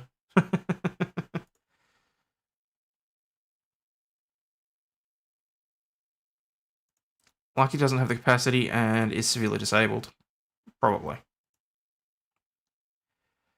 Talking about more funding for the NHS in the UK, chucking money without direction won't solve anything. It's very true, Edward. In spite of that, no police officer patrolling the subways came into contact with the woman, said Reverend Kevin McCall of the Crisis Action Centre. So many police officers patrolling the subway system, but not one officer found her. They were right there, McCall said. The NYPD didn't immediately... Now they're taking a pot shot at the police? Saying, oh, why didn't you locate her if she was on the rails? Wow, released December 24th, the low temperature that day was 7 degrees, the high was only 15. That's practically criminal to release a person. Yeah, but you can't hold someone against their will. What I expect from New York is nice postcards. Hang on, there was a video to this, wasn't there? If the information given to this family by the Nassau County Police Department is accurate, that she was released from Queens General Hospital into the street, a woman who is autistic, who is mute, who cannot communicate, with simply a list of shelters to attend, that wasn't just negligent, that was cruel and inhuman. And this never should happen again in this city. She looked disoriented, tired, and she dehydrated. She was all of this. Just, you know, she looked lost. And she looked frail. Her clothes was wet, her pants. She was all, yeah, she was all in a deplorable condition. She had all the red flags that called for attention. Mute, unable to express herself, sick, no ID, and not having a fair idea of what is wrong. A hospital that is supposed to deliver care and compassion served her to the cold at 2 a.m. on the 24th of December, Christmas Eve. Again, the real trouble there is, without knowing exactly why she was released, what the circumstances are, I can't really form any sort of real opinion on this. Do I think it would have been better if they'd at least kept her there overnight? Like, I mean, the trouble is, was she kicking and screaming, basically? Well, I mean, she's mute, so she probably wasn't screaming, but was she, like, desperate to leave? Or was it literally that they didn't have, room for her, in which case, that's terrible. Here comes a lawsuit. Yep. If they held her, they'd be pissed too. Mm-hmm. Sue, soon. Howdy, mate and crew. Working hard or hardly working? Aussie God, good to see you. How does this woman not have someone and family member responsible for her medically if she's mutant or autistic? That's actually good. That's actually a really good question. What I want to know is how she was, like, if there was if this was even a possibility, why did no one accompany her when she left to go to her mum's house?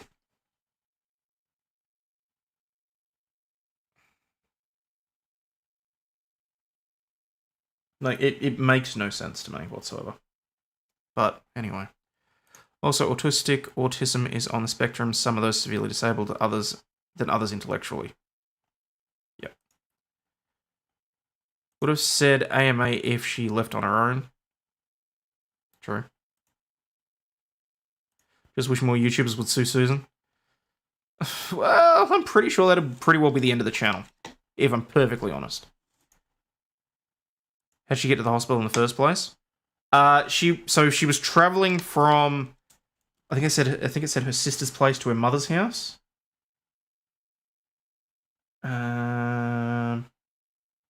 Left her sister's house where she was staying for the holidays in early December 23 in an effort to find her way back to her mother's house in Brooklyn.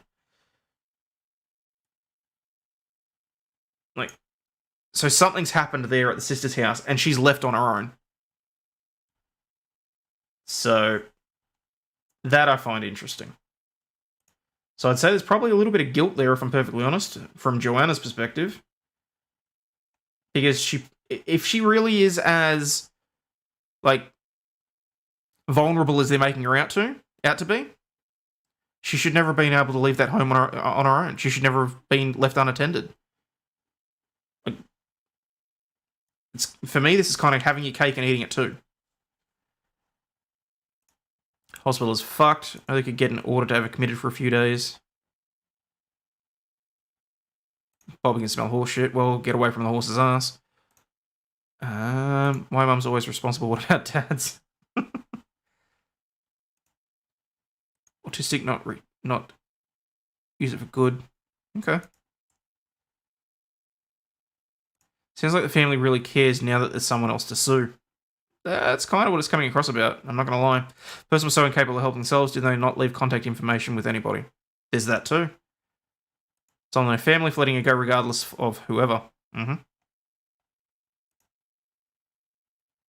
like the family's partially responsible. She has to have an ID on her at all times. Yeah, if this is the circumstance where it can happen, then yes, she should have like one of the medical alert bracelets or something, or at least an in case of contact thing. Anyone who goes this public with this is just trying to exploit a corpse. I don't think she's dead. But yes, I take your point. All right. No, I'm not signing in, thank you. Acting CEO of City of Geelong takes own counsel to court over controversial planning decision. What? Oh, are you serious? I've got to log in to be able to read that. Okay, hang on. Bloody hell.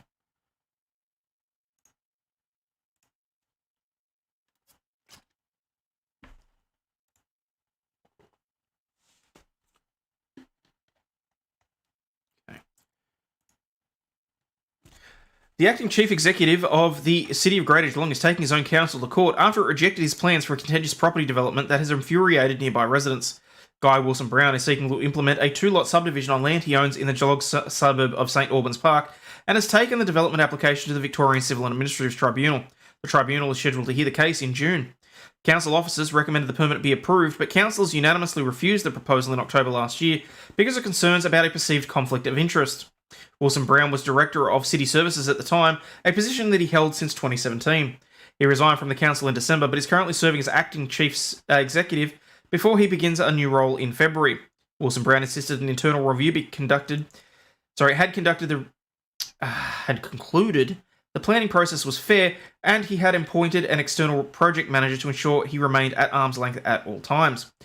He first applied to redevelop the land at 7 to 8 Oakwood Ridge in 2019, proposing a 3-lot subdivision, but withdrew his application after neighbours expressed fears that the plan harmed the block's historic racecourse links.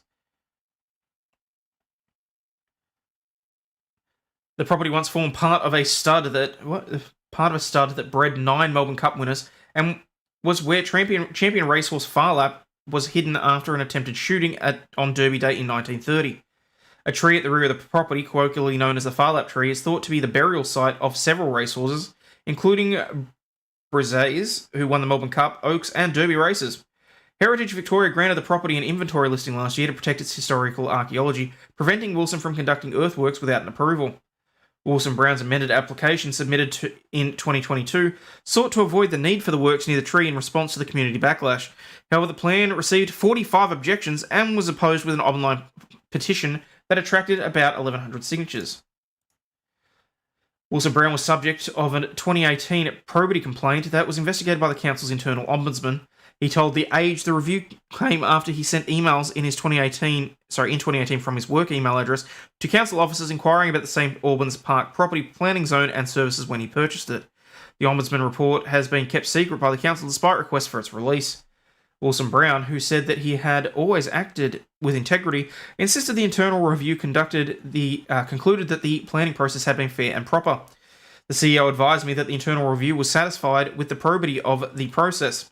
The CEO did, however, say to me that while sending emails using a council work email was allowed on a limited basis, it was not advisable. He basically got raked over the coals for using a work account to send a personal email. I agreed, and from that point on, I've not sent any non-work emails from my work email address. He said he had no involvement in the planning process in recognition of the position of the council, hiring an external planning consultant and project manager to manage the application.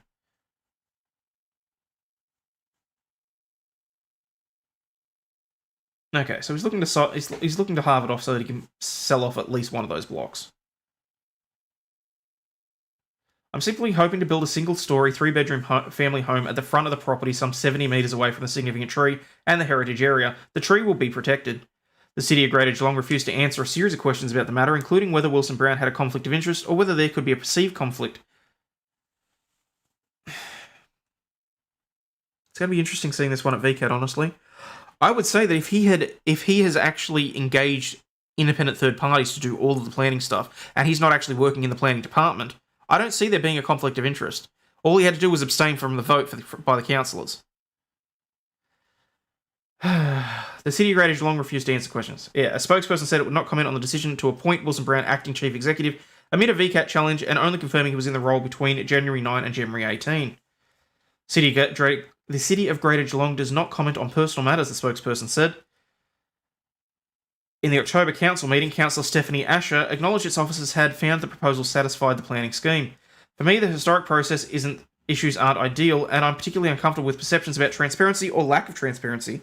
I'm not convinced that anything inappropriate has happened here, but there are a number of factors that have raised concerns clearly enough to generate a lot of passion from the objectors. No, it's just a bunch of people that don't want him selling off a bucket of land from the sounds of it. I'm interested to see what this petition says. Councillor Ron Nelson told the October meeting that he had flipped and flopped a few times about the application. He said the issue should be decided in VCAT. Okay, that to me sounds like you don't want to be held responsible for making the decision and pissing off potential constituents who may or may not re-elect you down the track. That's just passing the buck, in my own personal opinion. The Age is not suggesting that Wilson Brown acted inappropriately. Kevin Neville, a neighbour who has helped lead the community effort against the planned subdivision, said he objected to the amended plan because the proposed sewer works would occur near the heritage-listed burial site. As we know, horses are big and no prior archaeological investigations has taken place. He questioned the council's decision to appoint Wilson Brown acting chief executive given his legal challenge against the city, and added that the community was exhausted after 4 years of battling the plans. It's disappointing that the owner-developer is taking the council's decision, which listened to the objecting ratepayers' concerns to the subdivision, to VCAT. He has every right to. The annoying thing is that as a lawyer, this has got my hackles up, and I don't want to side with the guy subdividing. It's a historical site. But if part of that property is not historical, he should have every right to subdivide it.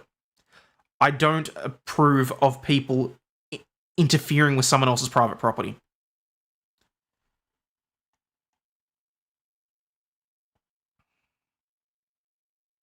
There's always conflict of interest. It's just whether or not it's legitimate or not. But they were okay with him buying the land. Exactly.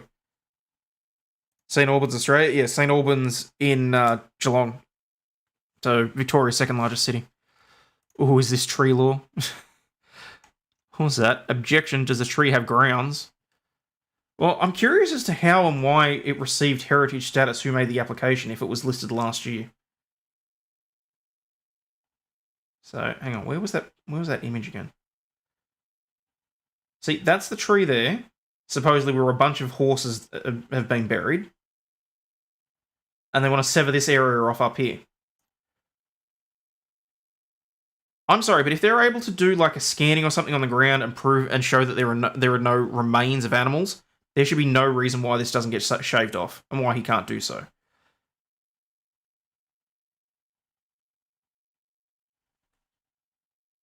But anyway, I digress. Politician specialty passing the buck. Mm-hmm. Well, we fucked if they made it historical during the sale. Well, technically they've already made part of this historical. So, in your state, tree law is very serious business. Tree CIA. Shit like this happens all the time. Native American sites that were officially protected have been bulldozed and built on because the fines are lower than the profit involved. Well, it's just, why would you sell the land to him if it was historical? Because it was only designated as a historical site last year, and he's presumably bought it like 4 years ago. So, where's this change.org thing? Stop developers from destroying the historical tree with links to FarLab. It's a fucking horse. St. Albans Park residents have huge concerns over a proposed development in which a significant old tree with links to FarLab will be destroyed. So many species of local wildlife call this beautiful tree home. The land has an existing covenant protecting it from being subdivided, which only the council can overturn. The heritage and history aspects of the significant tree are priceless and should be protected. It shouldn't be allowed to be destroyed so a developer can subdivide his investment property. FarLab stablemates from his 1930 secret trip to the area before winning the famous 1930 World Cup, Melbourne Cup, what am I saying? Along with the descendants of Carbine, winner of the 1890 Melbourne Cup, and other famous racehorses bred at the famous St Albans Park stud, are all buried under this beautiful tree in the developer's path.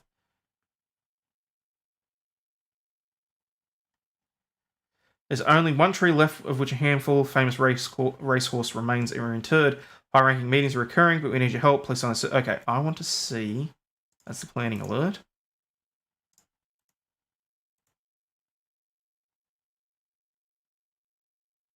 Okay, so there's a whole bunch of people objecting to it. Where's the application? What's the application number?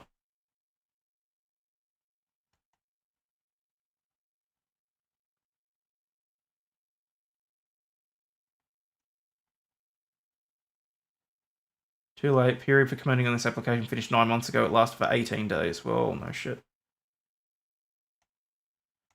I just want to see the planning.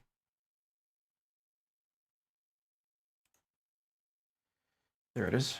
Objections are closed. That's fine. Two-lot subdivision. Might have to have a look at that in my own time, I think. But I mean, look, this is the tree that they're bitching and moaning about, that supposedly the horses are buried under. I see no reason why this area shouldn't be properly surveyed and made sure that there is no horse remains or something under it, and why it couldn't be subdivided off. Like, how is this tree going to be affected? I mean, they're talking about sewerage works or whatever. I'm sure that there are other ways to affect that rather than going down there. So.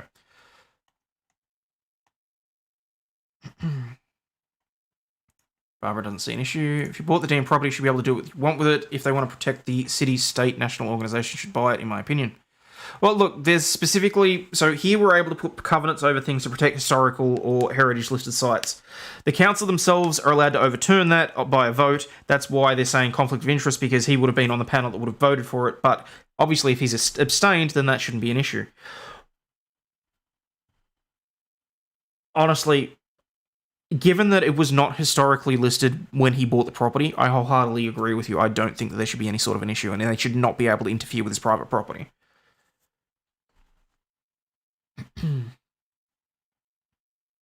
Especially given that it's a residence, given that it's a residence, and if that's the area that's being subdivided, I think they should get nicked. Honestly,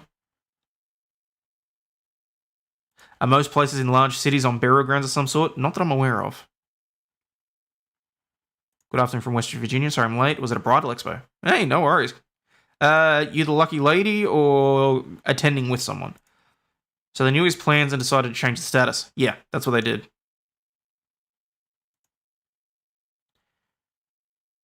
Let's make the glue factory historical since so many horses ended up there. Certain trees are regulated due to their age and how expensive lumber can be. Okay. Racing horses like racing dogs, they're equally bad. Interesting take on it.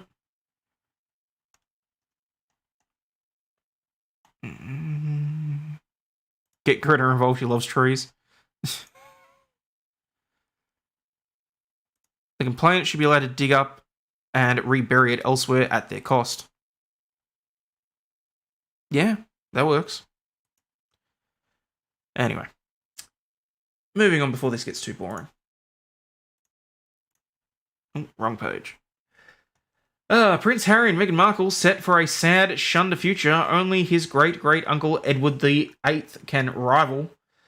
Harry and his wife Meghan Markle seem likely to share the fate similar to that of short-lived monarch and his American divorcee wife, who spent their later years shunned by the family and the country that they so resoundingly rejected. Roundly, but I said resoundingly, so it doesn't matter. This is crap. Someone's fucking this with this guy to be a rat bag. You're the lucky lady after only 10 years of being together.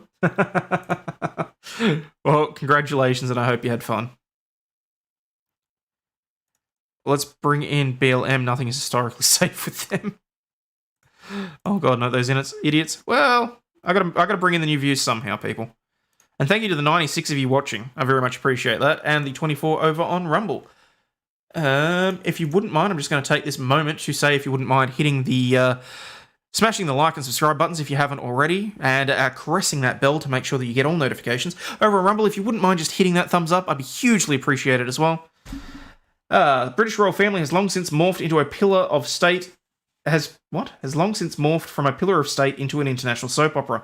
Yet the antics of the soap's cast lead bad boy, Prince Harry, have plumbed new depths of bathos, even as his ghosted memoir climbs to the bestseller list.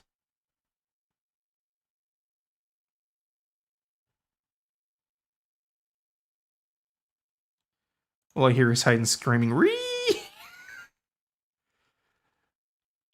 Yeah, no worries.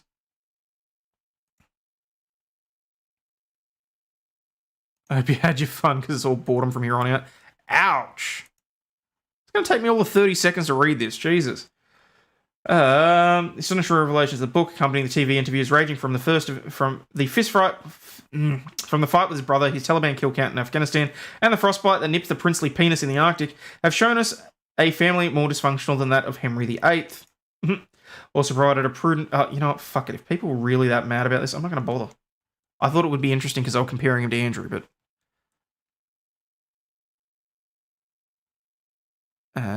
Came in late, still on the aliens. Not only is it egotistical for us to think we're alone in the universe, it's also egotistical to assume aliens would think like us and have the same motivations. That's actually a good point.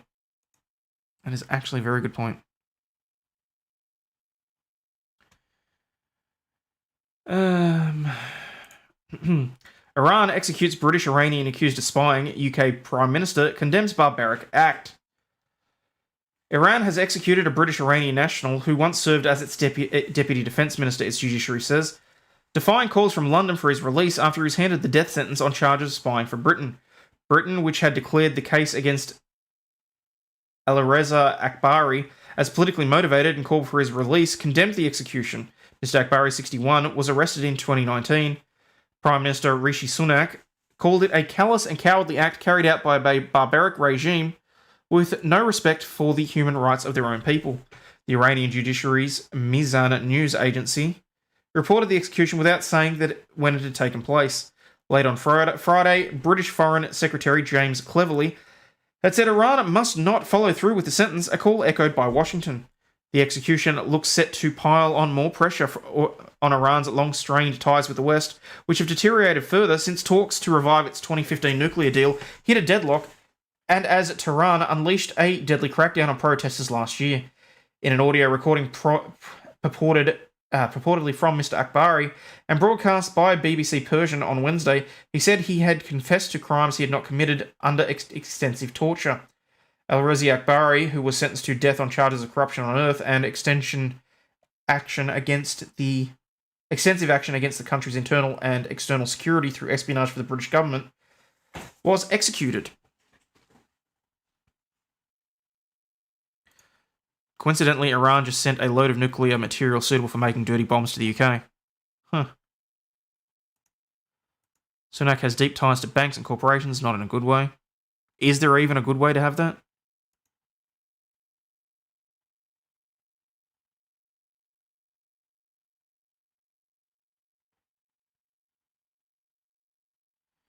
Would you go back to Iran? Probably not.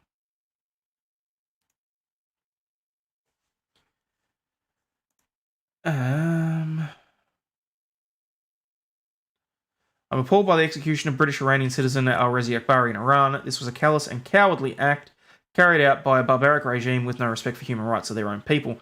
My thoughts are with his friends and family. Why would you not say... Okay, doesn't matter. The Mizran report accused Mr. Akbari of receiving payments totaling just over $3.3 million US. Mr. Sunak said on Twitter that he was appalled by the execution. Mr. Cleverly said in a statement that he would not stand unchallenged. We will be summoning the Iranian charge d'affaires to make clear our disgust at Iran's actions.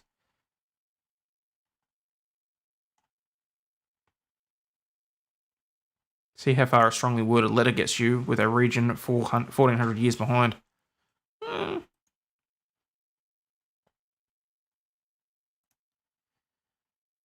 Mr. Cleverly later announced the government had sanctioned Iran's Prosecutor General, describing him as someone at the heart of Iran's use of the death penalty. British statements on the case have not addressed the Iranian charge that Mr. Akbari spied for Britain. Iranian state media have portrayed Mr. Akbari as a super spy, broadcast a video on Thursday that they said showed that he played a role in the 2020 assassination of Iran's top nuclear scientist, Mohsen Fakhrizadeh. Killed in an attack outside Tehran, which authorities blamed on the time and on Israel. In the video, Mr. Akbari did not confess to involvement in the assassination, but said a British agent had asked for information about the deceased. Iran's state media often airs purported confessions by suspects in politically charged cases. Yeah, because they probably think it makes them look better.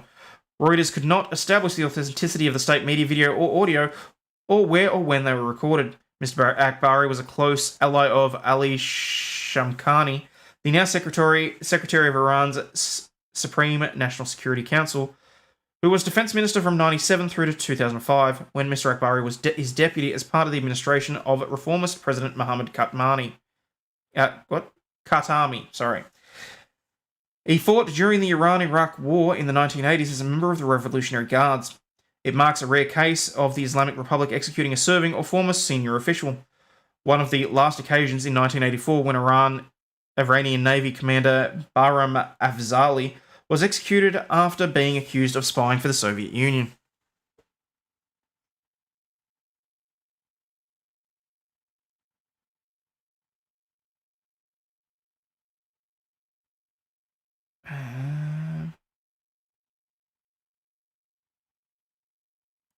Just got the spinning wheel, then froze, had to restart FYI. Oh, God.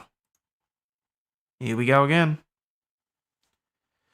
Something crazy, but it happens occasionally when he's reading an article. I have decent noise cancelling headphones on. Oh, is there an echo? Shit. Hope it's not too bad.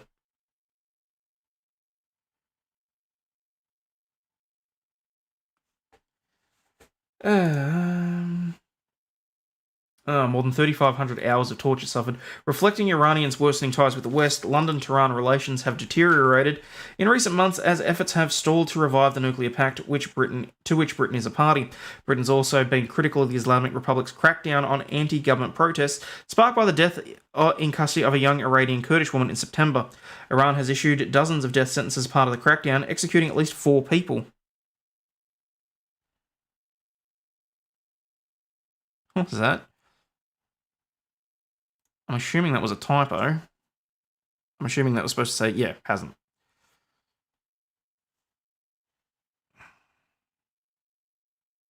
All the shit they get up to, but they choose this issue to get involved. That of itself raises questions. Not wrong.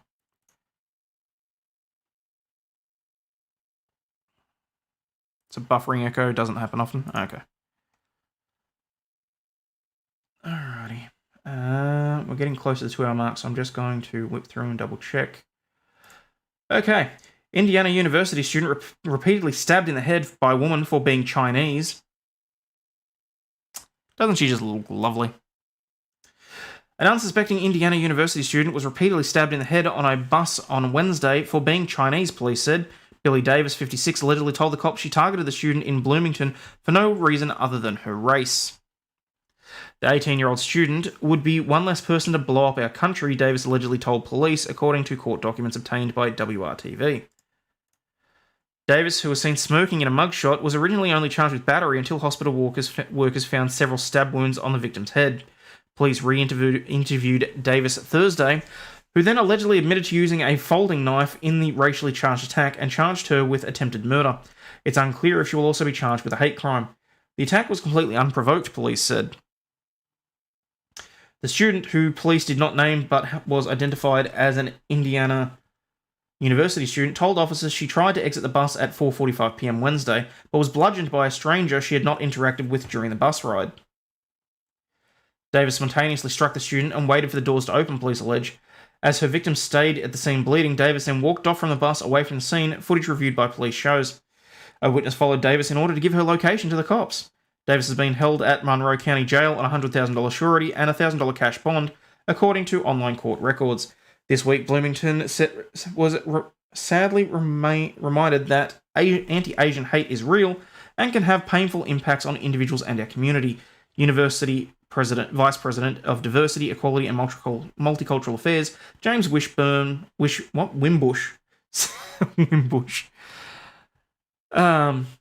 said in a statement, "No one should face harassment or violence due to their background, ethnicity, or heritage. Instead, the Bloomington and IU communities are stronger because of the vast diversity of identities and perspectives that make up the campus and community culture." Suspect forgets she's an American today because her own ancestors immigrated to America. We're all descendants of immigrants. Having a little tolerance and education goes a long way. Well,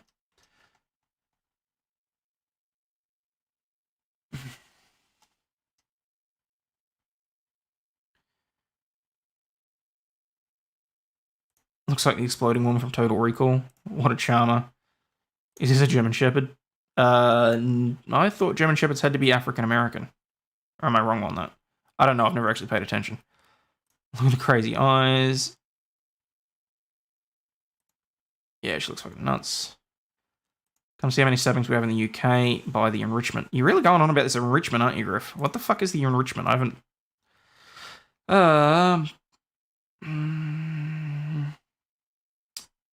Blickety black if they won't say the race of the attacker.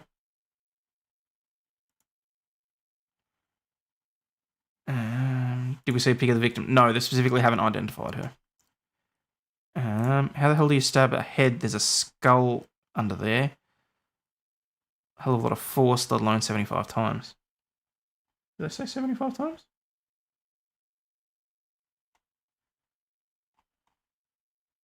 Seven stab wounds. 7 times. I'll admit I was pretty shocked as to who did the stabbing. It's usually a different group. Oh, there you go.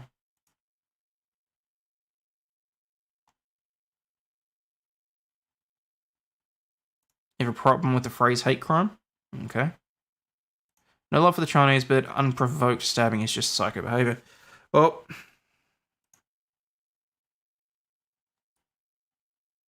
watched the German stabbing at the train station last week. Ooh, I'll be right. 95% of the time it's a black attacker when they won't say race. Okay. 7 times is still a lot, yes. Okay. I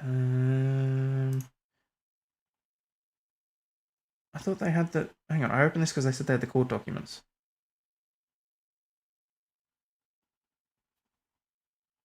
No, apparently not. Okay, moving on.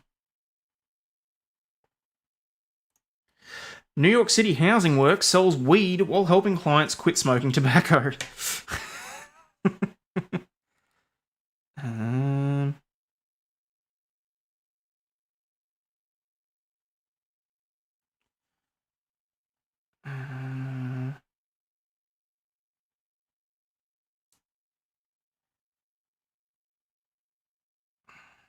Hang on, guys. Something's happened, and I need to take care of this for a second. I'll be right back. Enjoy the new technical difficulties.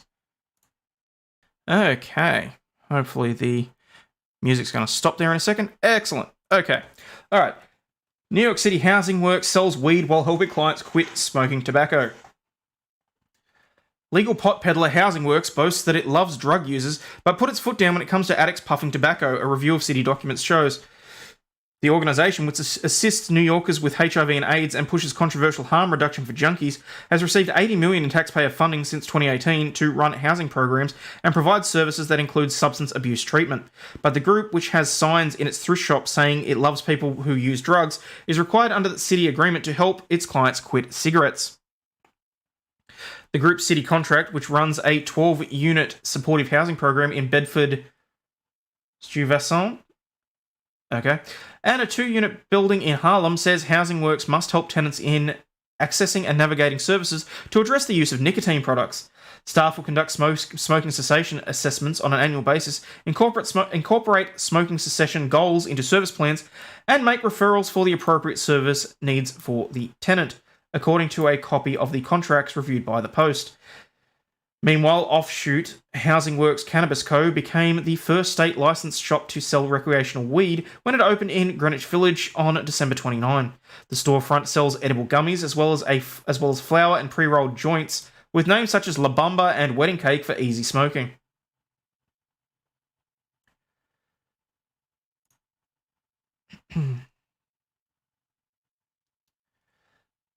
This is even as the marijuana sold today is considered stronger than years in the years past. A recent study found a 1,808% increase in cannabis-related emergency room visits by Californian seniors. Why just throw that statistic in there? A whole bunch of oldies are getting stoned off their faces, and you're surprised that they're winding up in the emergency room? Are you serious? Like, why the hell does that matter? It seems like they're trying to pass the duchy in both directions, said City Councilman Joe Borelli, representative for Staten Island. Housing Works is one of the 3 non-for-profits that won state cannabis licenses and also offers drug treatment and requires sobriety for its clients, a move one lawmaker called mind-blowing.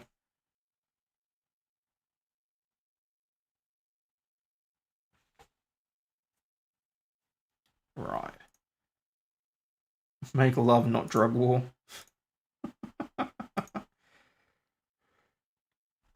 Ooh, sorry. At the Bed-Stuy I don't know how to pronounce that site, Housing Works is also required by the city to provide substance abuse services by employing a counsellor to use a harm reduction approach to treatment. The controversial approach, which includes safe drug injections, has led critics to say it does little to reduce drug addiction. The city also requires Housing Works to offer support groups for residents at the housing site to aid in their recovery, with Alcoholics Anonymous and Narcotics Anonymous given as examples. Both groups focus on abstinence. Housing Works, in addressing the irony of a drug treatment provider selling pot, has said, "We respect the rights of people who use drugs." Sty. Okay. Thank you.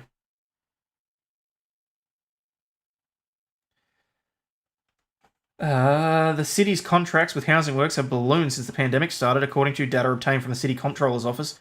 The organisation took in $37.3 million during the 2022 fiscal year, up $2.3 million in 2019. It has received $20.5 in the current fiscal year. In total, Housing Works has received $79.9 million since 1 July 2018, with most of it, $56.6 million, for pandemic-related work during the testing and umbrellas, records shows. Housing Works did not return a request for comment. Typical liberal shithole activities. The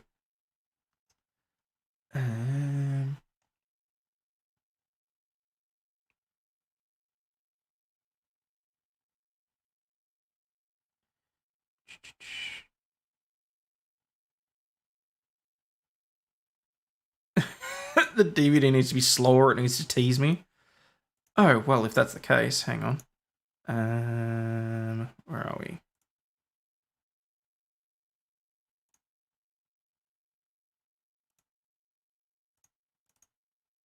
Okay.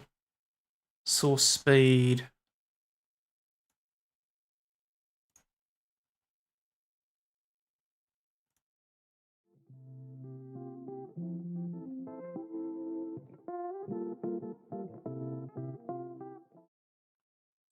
Is that more to your liking? Okay, alright. News. Where are we? We're at 204. Alright, is there anything else that I needed to hit while I... ambulance service pump backflips. Oh, Alabama chiropractor Brian Mann charged with trying to kill his wife with lead-laced pills. An Alabama chiropractor is accused of trying to kill his estranged wife by poisoning her with lead-tainted vitamins, and was released on bond this week, according to reports. He was sprung on a $500,000 bail on Friday on attempted murder charges for allegedly letting his wife, Hannah Petty, unwittingly ingest particles of lead while the couple was going through a divorce, according to court documents obtained by local network WHNT. If that's not...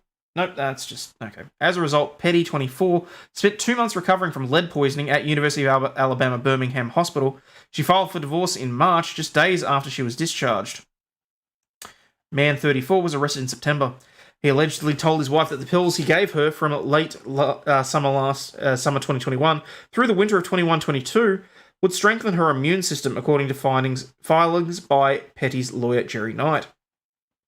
Mann is also accused of holding 5 life insurance policies payable on his wife's death. that had collective benefits of $1.3 million, according to the Hertzell Inquirer. He allegedly also applied for 2 additional insurance policies in December worth $1.5 million payable on her death, which were denied. On Friday, a judge begrudgingly granted his release from custody on a highly restricted $500,000 bond so he could pay alimony and child support to his estranged wife and daughter. So much as a speeding ticket and he would be rearrested, Judge Charles Elliott said, according to court documents. Mann of Hartselle was originally released on a $500,000 bond following September arrest. As part of his bond, he was required to surrender his passport to ensure he would not flee the country. When he failed to provide officials with his passport, he was taken back into custody, according to WHNT. The passport still has not been turned over to officials. Elliott admitted at a hearing on Wednesday that he was at a crossroads over the disturbing case. The longer Mann remained in jail, the longer his wife and daughter didn't receive his financial support. Mann is currently $8,000 behind in payments. The judge explained that he had to make a balanced decision that considered both the safety risk to the public by releasing Mann and Mann's wife and daughter being able to have food on the table. The couple's divorce proceedings have been put on hold until the criminal proceedings are complete, according to court documents. Mann is also a defendant in a November 2020 malpractice lawsuit filed by a patient who claimed the chiropractor injured her during a visit, causing her severe neck pain, incontinence, and an inability to walk. The patient claims she was hospitalised and now has a permanent back issue.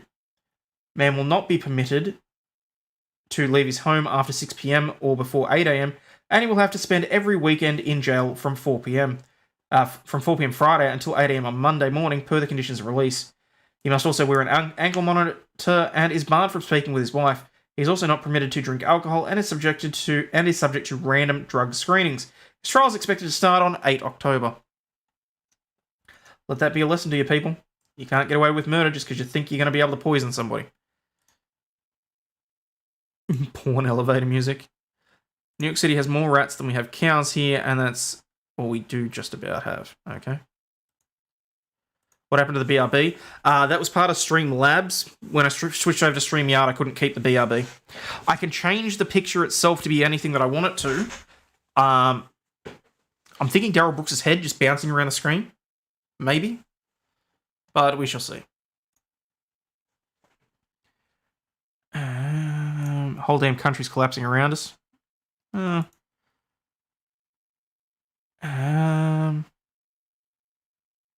Justice almost has one nip on show. Justice is kinky sometimes. Change, boo, don't like change. And if a woman blindfolded, she should be bound a bit as well, not weighing shit. 80 million, what the fuck? Oh yeah, sounds like a great way to get kickbacks and launder lots of money, get contact info of people who are easy to exploit. Well, there is that too.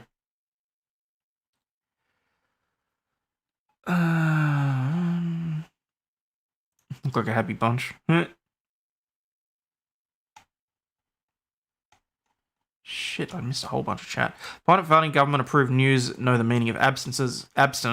Guess it's just in regards to drugs. Apparently. Didn't hit the corner, so that was Blue Balls moment anyway. Oh well. Adam Bond for murder. Yep. Why are my vitamins so heavy? Don't worry about it. Make her immune from any illness from that point on. What is with men in the US killing their wives instead of divorcing them? As bad as it sounds, I think it's probably because some men see it as their life's going to end anyway if they divorce, because the chick's usually going to take half their stuff. And they're going to, if there's kids, they're going to be paying alimony for however long.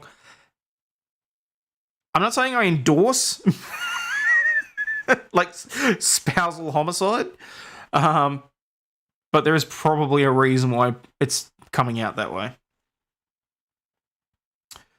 Would you say poisoning your soon-to-ex-wife with lead is a bit petty? Lead-tainted pills, just feed her Hershey's dark chocolate. It's 3 times lethal dose of lead and cadmium. Really?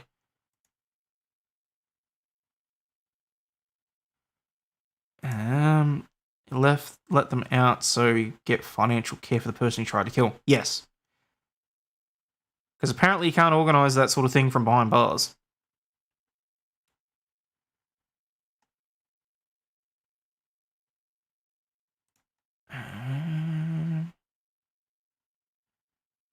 Use a pic of a red SUV. Oh, fuck. Oh, shit. Amber Heard's turd on a bed bouncing around. Note to self: lead is best used as a pipe rather than appetizer. You know what's good? A Coke float with vanilla vodka. Interesting. Us USA men don't think about that. You sure? It's not the US. Base take, Aiden. Facts.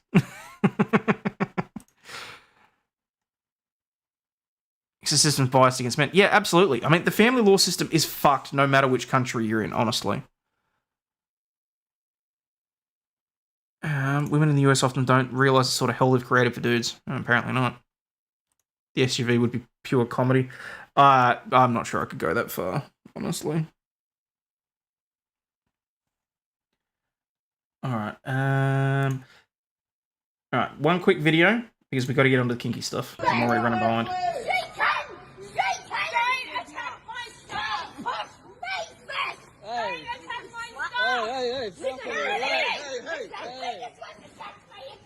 Hey, that's right, bro.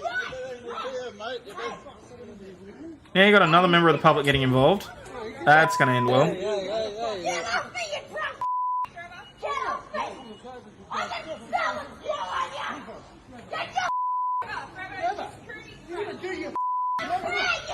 This is a pair of drunks in the local supermarket here in Australia. Well, technically Darwin.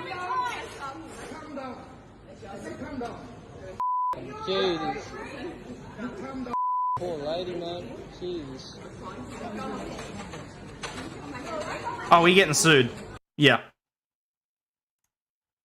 Absolutely, he's getting sued. A woman's been restrained and led out of a supermarket by security after allegedly verbally abusing and lunging at staff. The clip posted to Facebook by the Mango Inquirer shows a Woolworths store supervisor attempting to hold back a customer as she yelled at another staff member. The video is filmed by another customer at Hibiscus Woolworths in Leanya, Darwin on Saturday. Don't attack my staff, the supervising staff member pleaded with the woman as the woman allegedly attempted to push past the hold she had on her.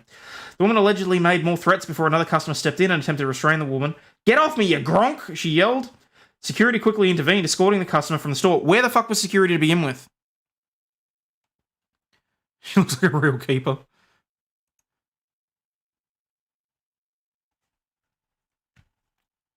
How come I never come across these people who would have fun? The Mango Inquirer.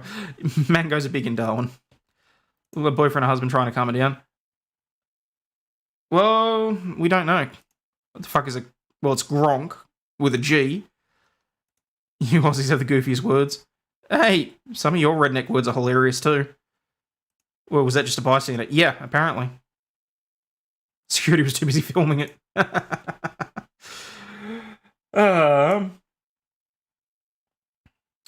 Don't come back, the supervisor said. You do this every time. So she's a repeat offender.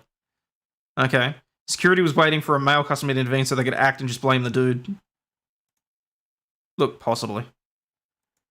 Security guard can be heard repeatedly telling the customer to calm down as they stood outside the store before he escorts her out of the shopping precinct. News.com.au understands the alleged incident has been reported to the police, who have the power to ban customers from returning to the store. A Woolworths spokesman said to News.com.au that the staff should not be objected to abuse when on the job. That's absolutely right, they should not. There's no place for this kind of abusive behaviour anywhere in the community. Our team members do the very best they can to help customers and deserve to be treated with respect on the job. We don't tolerate abuse in any circumstances and have taken steps to ban the customer from returning to the store. Many social media users congratulated the staff on standing up for themselves, with one online saying, "Good on the manager." Others have said the staff were getting help. Others hoped the staff were getting help after the incident, and others have insisted the staff members shouldn't have restrained the woman. At the end of the day, regardless of what the customer has done, Woolworths staff should be taking matters into their own hands and instead leaving it for the police. Good fucking luck with that. Excuse me, you can say redneck, you bogan smunt. Of course I can say redneck. Thank you for the permission. A flaming glass. Chikura. It's a type of bird, and they're taking the piss out of a character from Home and Away. They can't swear on TV in like before 6 here, so in order for Alf to be able to say something when he was really mad, he used to say flaming galahs.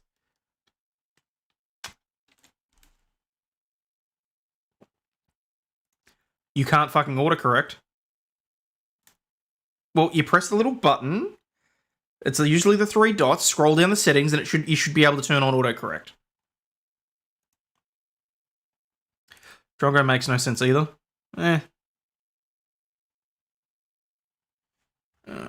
Call him back later. Love to go them into doing more. Can be quite vexing. Well, there you go. That's why if you're preparing to go on a drunk stock up with alcohol and food beforehand. Yep. Get off me, you Roo Milker.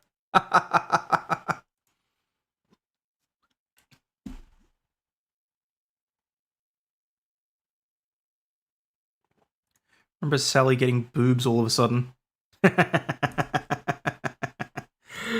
Oh. Hey, Marty. Fuck you! Alright, read all that. Okay, what else we got? Nope, don't care about that.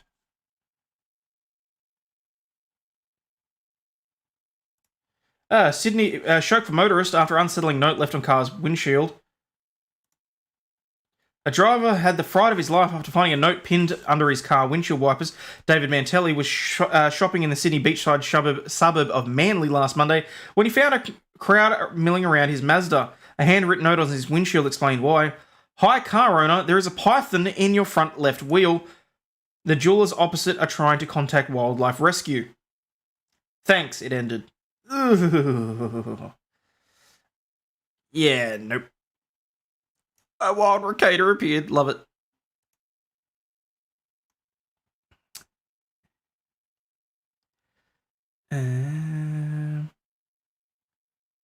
Rockwell Retro Incubator. Okay.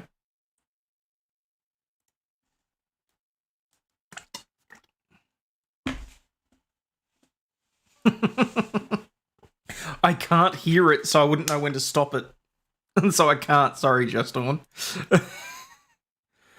He faced the dilemma of waiting for animal rescue or heading off to collect... What? He was on his way to pick up his eldest daughter, Luna, after introducing her to a new babysitter, when he was beset by the serpent. Quick-thinking locals helped out with a nearby sushi restaurant, taking the car key until police arrived. Another lady bundled our car seat into her car so the toddler pickup and new baby intro could go ahead as planned. Wildlife authorities eventually arrived and removed the snake, believed to be a diamond python, before releasing it in nearby North Head National Park. The snake was safely removed, and the two sisters had a beautiful first meeting, and it was sushi for dinner, Nicola said, but not quite the day we had expected.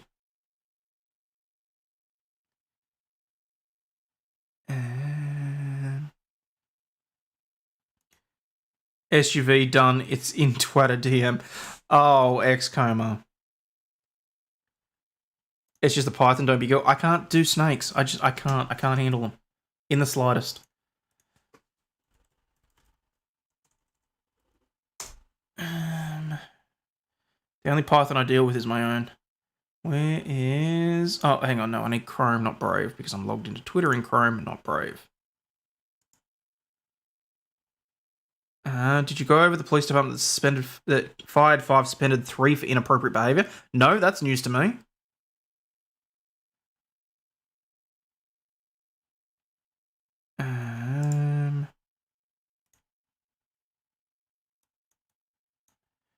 New window.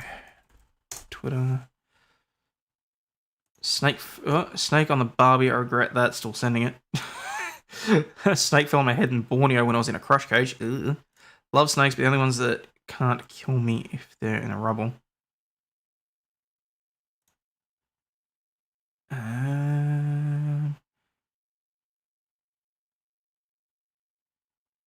Okay, messages.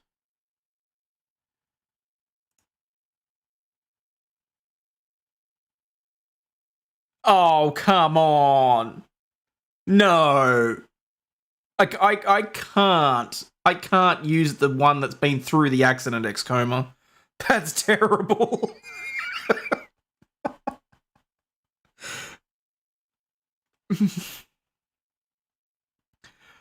Pythons can certainly bite. My husband was pet sitting, holding a python. The dog came in and it startled it, bit him in the face. Ugh.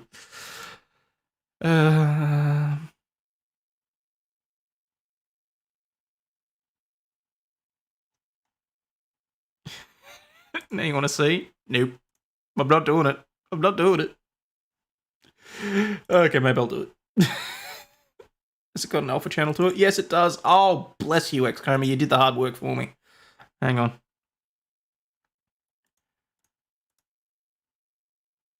Save that. Why does it say? Was it a PNG medium file? Hang on, I'm gonna have to change that. Change. Hopefully that will just work if I just do that. Yes, I want to change the file extension.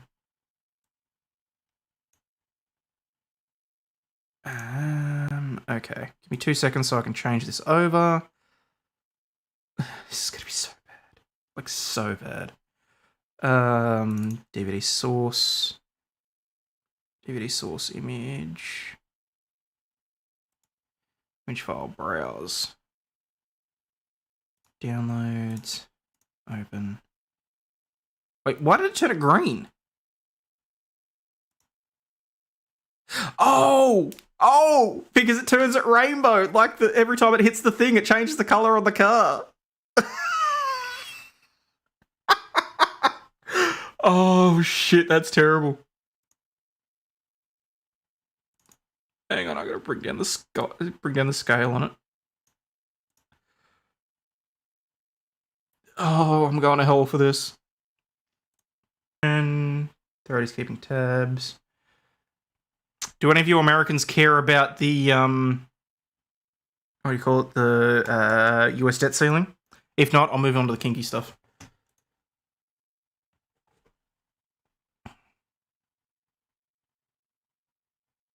I'm sending hate mail. I'm sure you are, Marty.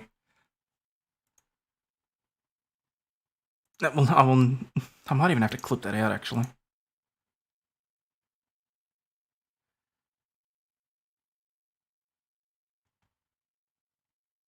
Yes, but also no kinky stuff. No, debt is high. Fuck off. Okay.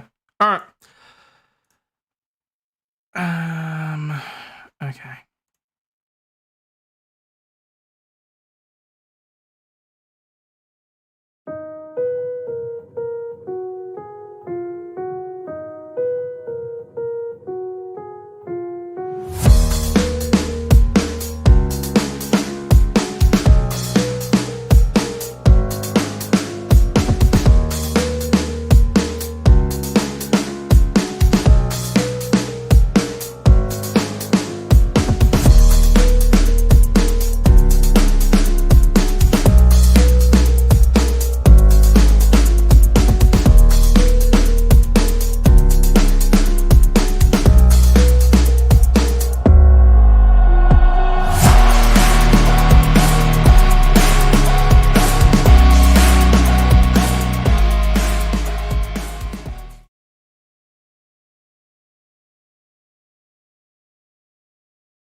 Okay.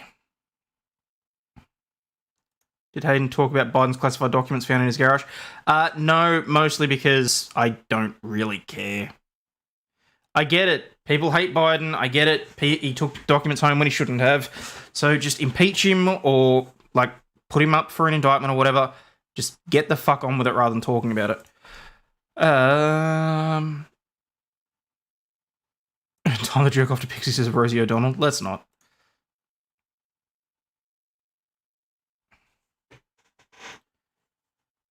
High five the man that made that video. What, the Kinky Corner opening?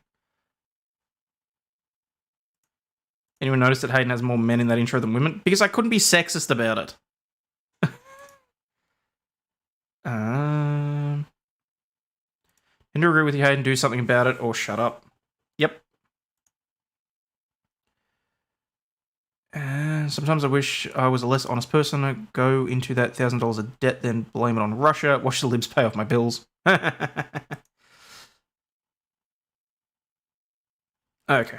All right. Penis statue coming to Fort Lauderdale Beach. Not if it's up to the mayor. Can you imagine a 300-pound statue of a 6-foot-high pink penis on display in a public park at Fort Lauderdale's famous corner at Los Olas and A1A? Chaz Stevens can. The rabble-rouser atheist from Boca Raton, a First Amendment activist with a long resume of poking fun at government officials who dare ignore the separation of church and state, is at it again. Stevens, the man who made headlines a decade ago after winning permission to put up a beer can-themed Festivus pole at the state capitol, is now seeking permission from Fort Lauderdale and 8 other cities to erect 6-foot-high, custom-made penis statues at various local town centres.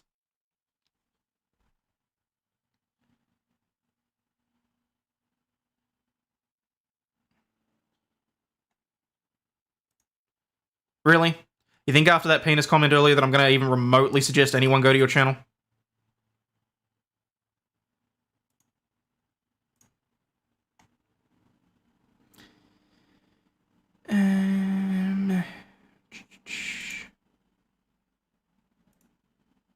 Fuck you!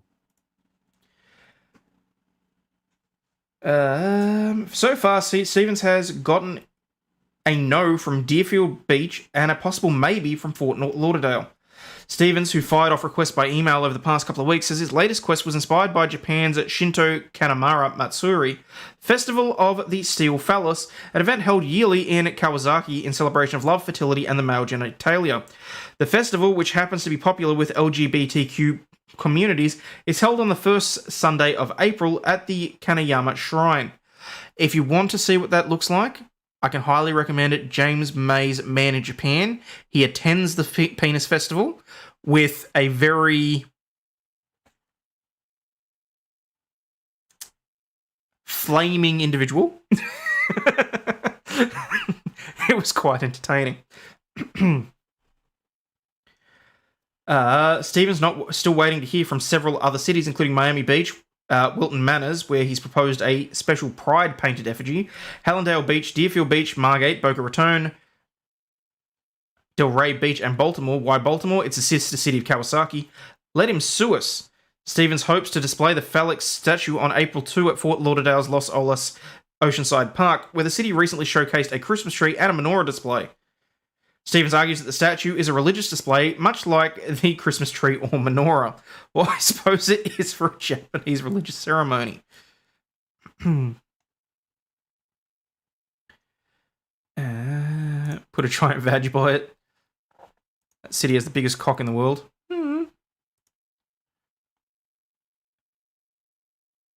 Bigger, I'm freaking blind, I'm old. Oh, sorry. I'm atheist and think the guy's stupid. Well, there you go. Has got to be some indecency lawsuit against that activist.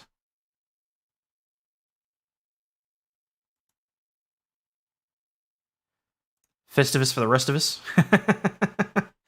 Why? So you eat a penis in a park where children's go, normalising this crap. Well.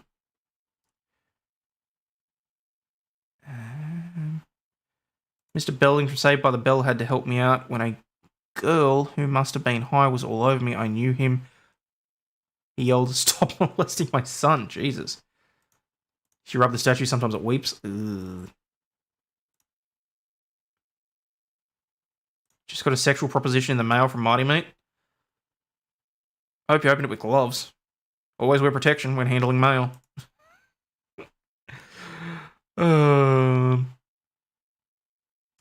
If it was a statue of a flaccid dick, they could show it without having to erect it. This isn't Japan, fuck off. Well,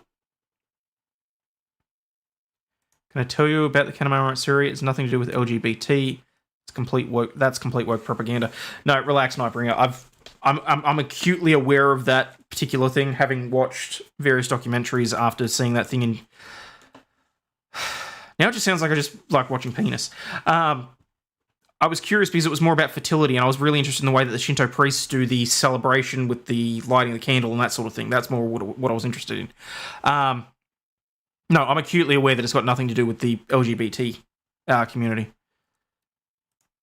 I agree, Japan is fucked up because of this cock worship shit. If you want to see penises, just watch The Little Mermaid from the 1990s.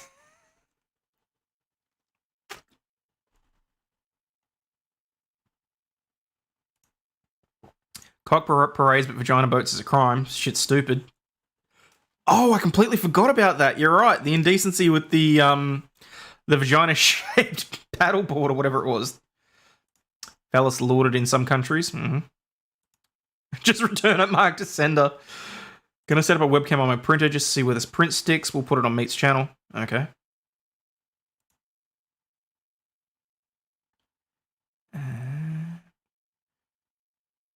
Has any DGen been caught licking it? God, I hope not. Using the same argument Triple K used to put on display on Fountain Square in Cincinnati. Okay. Separation of church and state only means that they cannot force or ban religion. Yeah, no penises where children play, sorry. We're not down with that. It's not actually about fertility either. It's about protection from STDs and vagina-dwelling, penis-eating demons. I've actually done research on the legends of the festival. No shit, well there you go.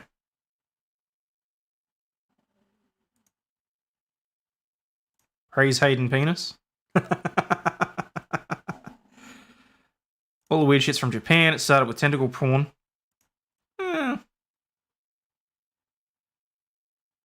What the fuck is that response? The US dropped a few bombs on Japan over something less offensive. Confirm vaginas are portals to hell where demons come from.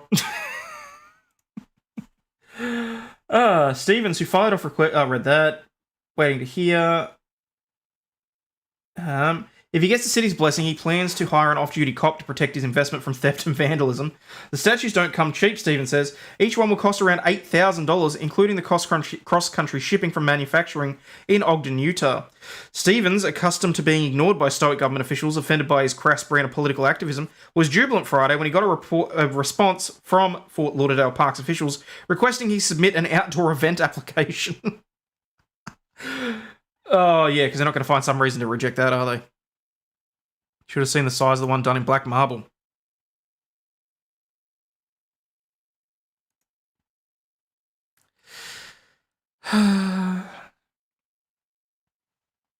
It's beyond vulgar, it's not art. Children are going to see that. It's not appropriate for Las Olas.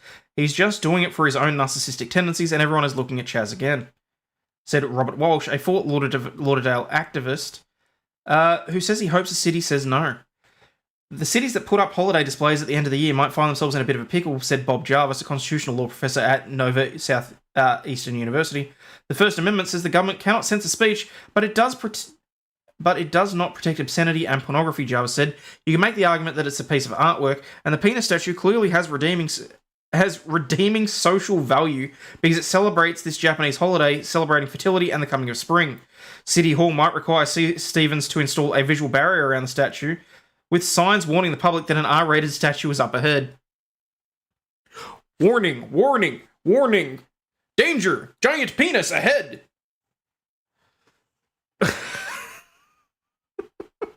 City Hall, it doesn't stop you from exercising your First Amendment rights, but it does protect others from seeing it. You can't unring a bell, you can't unsee an object. As long as that's all it's done, I don't see how the city can stop him. It might cause an accident, apparently, but Deerfield Beach has given Stevens a definite no right out of the gate, citing concerns for children and also drivers who might be distracted by such a display at a busy corner. The city finds that your proposal display is obscene, City Manager David Santucci told Stevens in an email on Thursday. Additionally, the city believes that permitting such an installation would create a safety hazard, significant driver distraction, and interference with the free flow of vehicular and pedestrian traffic. Further, based on our research, the Shinto Kanemaru Matsuri Festival and the inclusion of the phallus appear to be considered more of an aspect of Japanese culture rather than a religious ceremony. Accordingly, your request is hereby denied. Okay, about that really should do that. It would make it even funnier. I work for a Japanese company. I may have a corporate suggestion.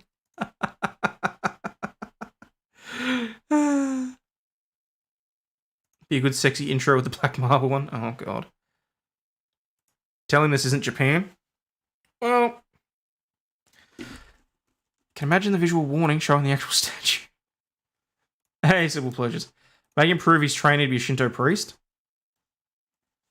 I'm fairly confident you don't have to prove that you're training to be a priest in order to, promote a certain religion.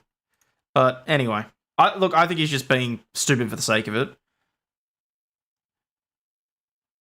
But if you Japanese people worship a sacred schlong. They have a festival that celebrates spring, and it's they talk about it being about like fertility and masculinity and all sorts of things. I don't think any of that's actually accurate, but the point is there's a giant penis that they go around on a parade float, and basically a whole bunch of people carry it. All hail the bell end. You want to ask me and Kopi about it? Go for it. May improve the statues to scale. They say it's not a religious thing, he told the Sun Sentinel, so the government is now telling us what is a religion and what is not. Hello, you're supposed to stay the fuck out of it. Just tell him we hired some Taliban as security guards for the statue, provide some rooftops for dropping degenerate water sacks. Okay. Thought it was Mel Brooks that worshipped the giant sacred schlong. That's the Schwartz. Hail Schlongzilla. He set up a GoFundMe page with a goal of $25,000 to help him raise money for the pricey penis statues. On Friday, his goal shot up to $250,000 to help raise money for a possible lawsuit against Deerfield Beach and other cities that deny his request. He's made national and international news, successfully driving home arguments about the separation of church and state. He's perhaps best known for the Seinfeld-inspired Festivus poles that he's installed on government-owned properties across the state, parodying the winter holidays with a Festivus for the rest of us. Hail the massive sacred Schwartz. Ah, I see your Schwartz is as big as mine. He's also stopped prayer at a local government meeting from Dania Beach to Deerfield Beach by asking to say his own satanic prayer to kick off meetings. And 7 years ago, he got permission to install a large upside-down cross outside Handale Beach City Hall after the city used taxpayer dollars to put up Christmas and menorah displays. We need to draw the line. Stephen's penis sculpture, born out of hand-drawn artwork rendered into a 3D model, would be carved out of a big block of CNC foam, then covered with poly... Oh, hang on, sorry, I gotta take this.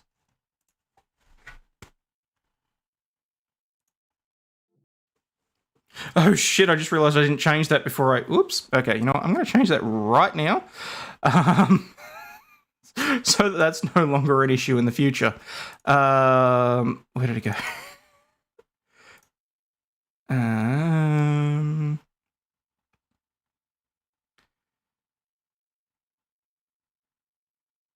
Where are we? That's definitely getting cut out. Oh, I'm not doing that.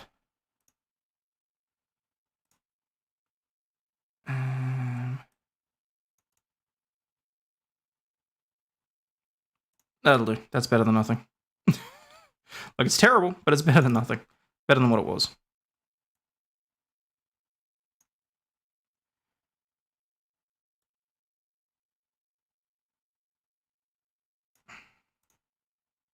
Okay. Schwartz is German and Yiddish for black, so use the... Oh, God, are you serious?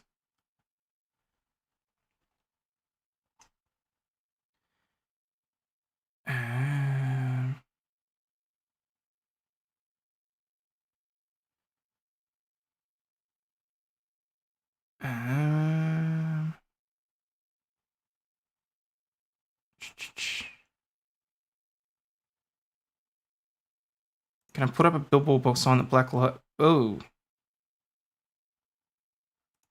Don't want to know.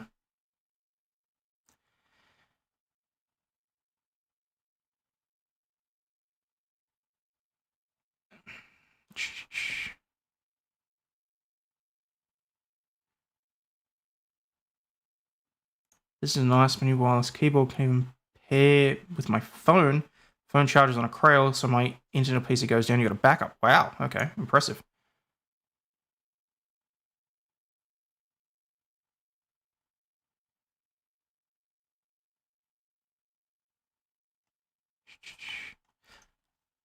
All right. So yeah. Okay. Let's move on from this guy, basically, because I actually do need to still actually get some work done today. So news. Oh, wait, no, that's the wrong one. Pervert slumlord who secretly filmed tenants having sex before watching from his recliner is sued for millions 8 years after fire destroyed his shanty town. Convicted pervert and Sydney slumlord Masaki Imieda is being sued for millions of dollars after allegedly transferred to his companies after a fire engulfed his illegal shantytown, almost killing 13 young backpackers. Daily Mail Australia can exclusively reveal that the Japanese property mogul, who was jailed for spying on tenants having sex via an elaborate secret camera network hooked up to his backyard lair, and his ex-wife, has been ordered to pay millions.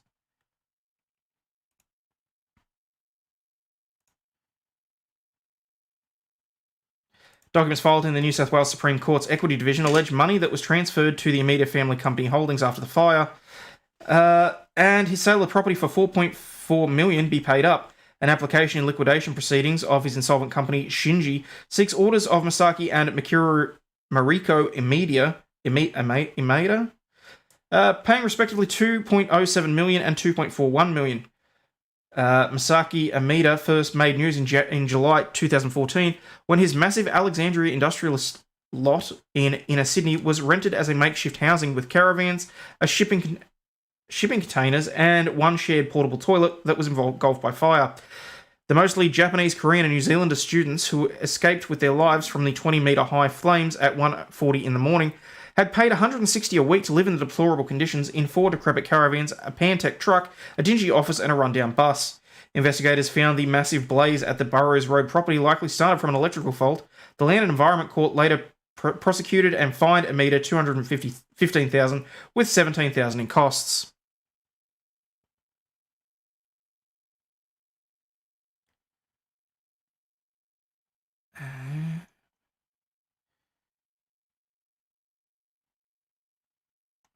Damn. Neighbours reported the multimillionaire property developer owned several other properties around Sydney that were occupied by students and low-income workers. In 2016, Daily Mail Australia revealed the Japanese property mogul was a pervert who had rigged up a secret camera network in one of his Sydney properties, located in the southwest suburb of Ingleburn, to spy on tenants for his sexual pleasure. The shanty town in Alexandria contained shipping containers and old bus and caravans. In April 2016, police were called to the house by a young married couple tenant who found a hidden camera in the ceiling of their roof while Amida was away in Japan on business.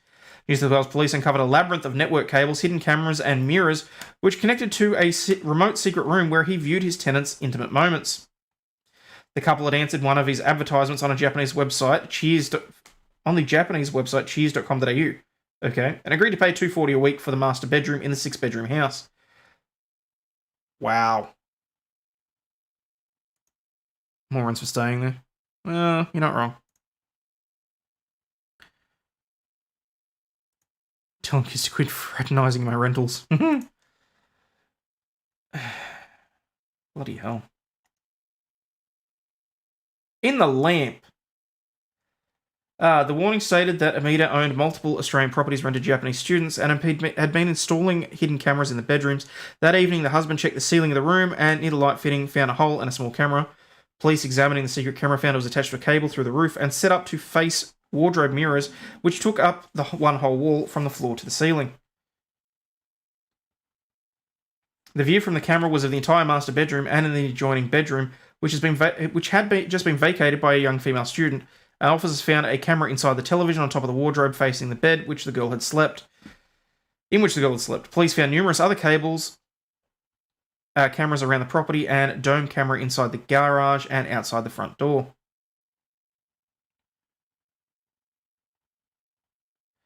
The tenants told police that Amida had a small bedroom separate from the house and next to the garage.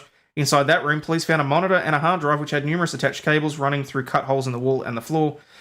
Under the house, they found cables running through the floor up to the room recently vacated by the young woman and a further hidden camera disguised as a smoke detector in the wall. The cables ran through the wall. Police went to the converted shed at the rear of the property, which is only used by Amida, and inside found a large television set up with an Ethernet cable running in from the house modem. A black leather recliner chair was set up facing the television with a foot massager sitting on a milk crate and nearby clothes, a hairdryer, and personal items. Classy. Always felt like someone's watching because I am. Oh, Jesus. Sleazy old man. Oh, yeah. Wish I had a chance with hidden cameras, fuck me. But I want mine to be consensual cult broadcast live on the web. Ugh.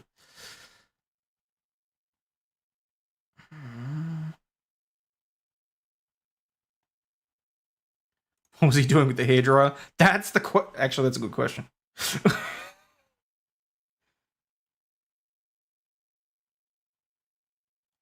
Police found laptops, cameras, recording equipment, USB drives, SD cards, and another hidden camera disguised as a smoke detector.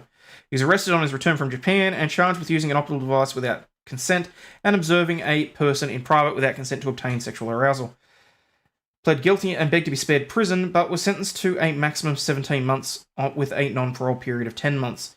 New South Wales Supreme Court action over monies from the sale in the Alexandra shanty town related to alleged transfers to other companies, Masaki Enterprises, Shinji Family Trust, and Moko Pty Ltd. The blaze, which broke out in the illegal camp, which had no fire exits and no proper sanitation, was so intense that the plastic in the trucks parked across the laneway melted. Shit. Oh, well, there you go. Right, I gotta whip more through some of these. Iggy Azalea is now on OnlyFans. Hotter than hell, apparently. Make it Wi-Fi, dick. Wires get caught. Yes, but Wi-Fi can be breached. Unless there wasn't a toilet camera. Well, we don't know, Jonathan. It might just not have been reported. Your nipples exploded with the light. Okay. Okay.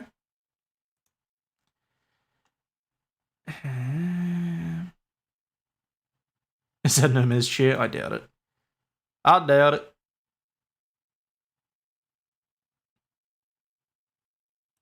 He wasn't trying to use that hairdryer in some dodgy way, was he? God, I don't know how you do it, honestly.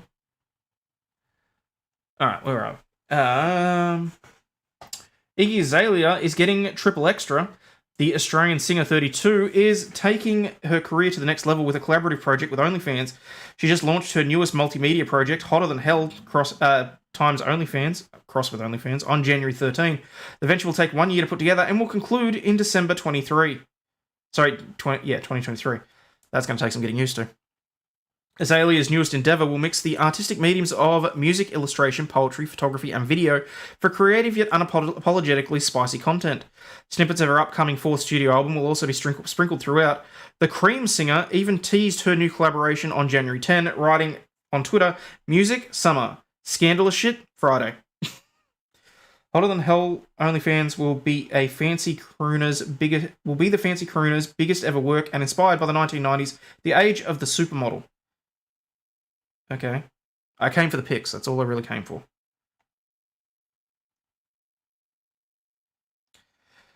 The project will highlight sexualities that will give a nod to the idea of the centerfold model and is a hyper-realistic version of the blonde beauty's life.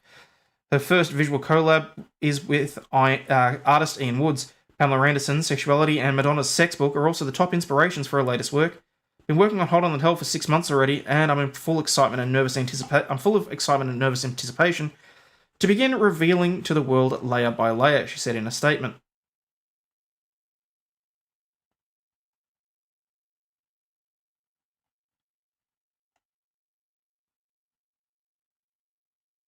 Why the hell would you want to see that skank on OnlyFans? Some people pay for anything.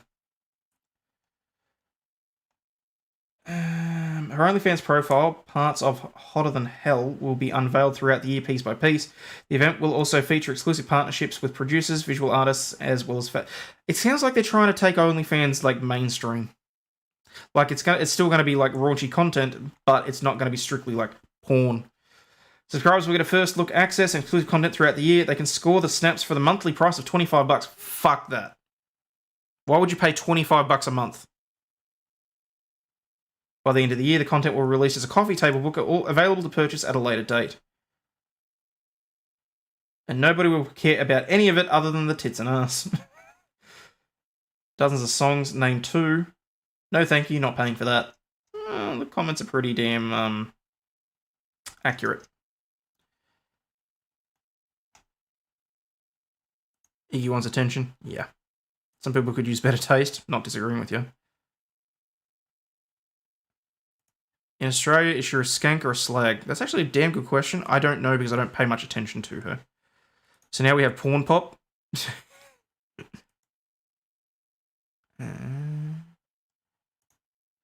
When a girl should do her first... Okay. It'll be on Pirate Bay soon enough. Entitled females think they're worth it. In reality, they're not. Well, that's pretty well applicable across the board, isn't it? That's right, ladies. I said it.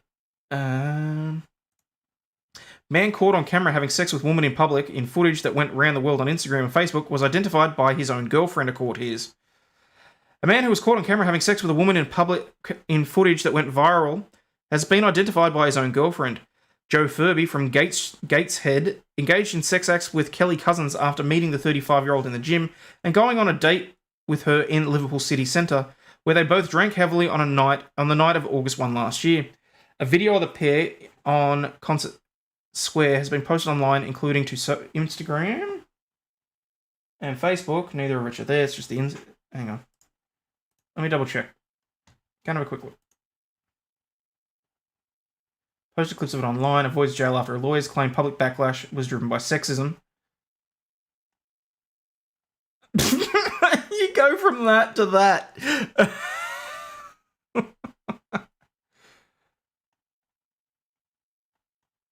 Yeah, okay. I don't care about that. So she got off because she said that it was sexist. Okay.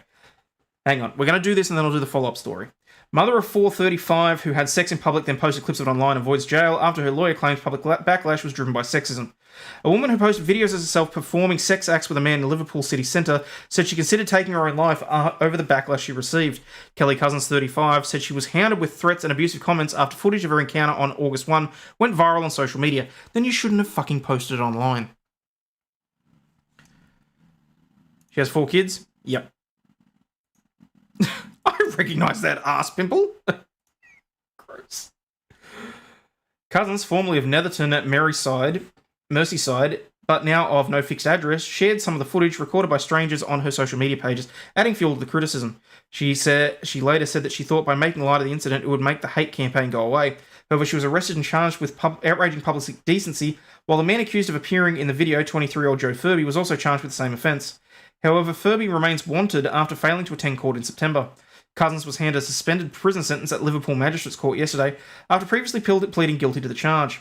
Her solicitor argued in court that much of the commentary around the case was driven by misogyny. Driven by misogyny. Don't get drilled on camera then, you twat. It's not porn, it's prostitution. No, it's not prostitution. If there's a camera involved, it's pornography.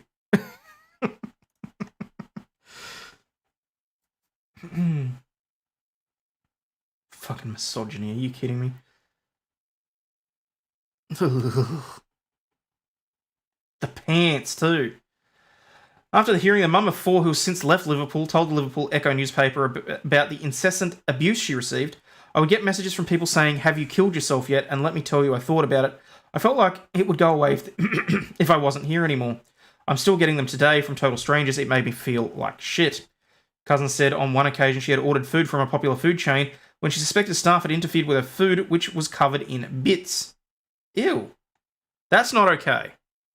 Like, I'm sorry. Yeah, sure. New TV show, Whores Outdoors. How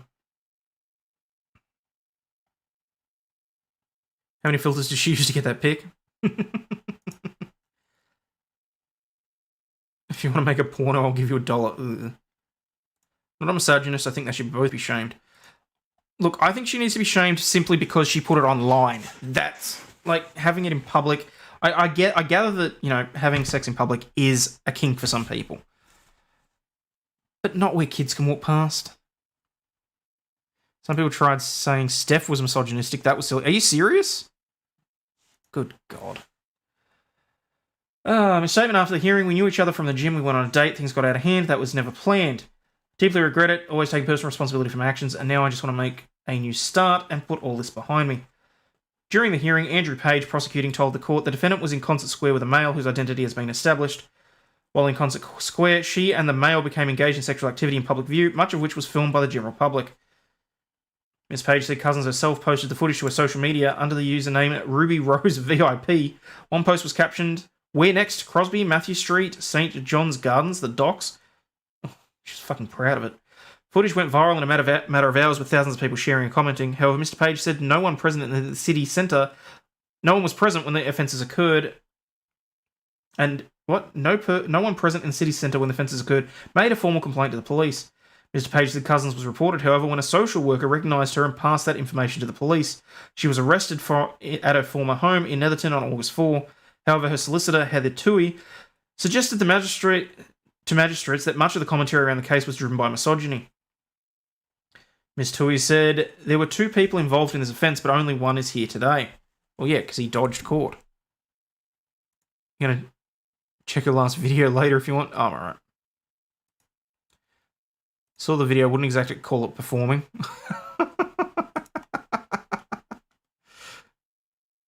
She wants to put it all behind her. Methinks 'tis a skank, a special cultural class, often found near council estates all over the UK. Ooh, there goes the stomach. On social media, there was a hashtag Concert Square Girl and a hashtag Concert Square Slut, all in relation to her. All this bad press in relation to this, I hate to say it, was driven by misogyny. Cousins was sentenced to 10 weeks in prison, suspended for 12 months, in order to complete 40 hours of unpaid work. She was also told to complete 25 rehabilitation activity days with the probation service. In a statement after the case, Mr. Page said the behaviour that took place in Concert Square that night was genuinely outrageous. Concert Square attracts a lot of tourists, and the incident could well have damaged the reputation of the city in some people's eyes. Whatever Miss Cousins and the man involved thought they were up to, it was not the place. The man involved in this incident was equally culpable and is being pursued by the police. Like, I respect people's sexual needs, but public is like, no thank you. Just keep it private unless the whole room consents to it, please. The sex smells brr-ooh. Okay. What's the brr-ooh about? Okay. Back to this guy. Identified. Furby, who has no previous convictions, appeared for sentencing at Sefton Magistrates Court today after pleading guilty. Oh, hang on. Government, aliens are real. Right. Do they come in peace? Left. Can they vote? Thank you for your super chat, Mandy.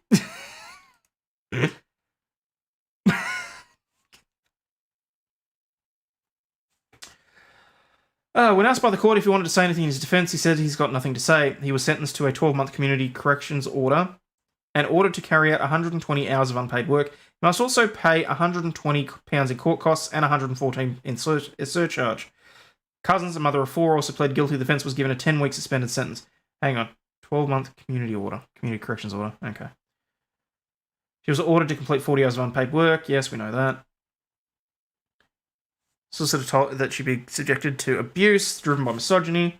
Cousins, formerly in Netherton, now no fixed address, so she was handled by threats. Some of the footage recorded by strangers was on her own social media. She later said she thought by making light of it, the incident would make the hate campaign go away. Well, clearly not. Skank with a Croydon facelift. Okay.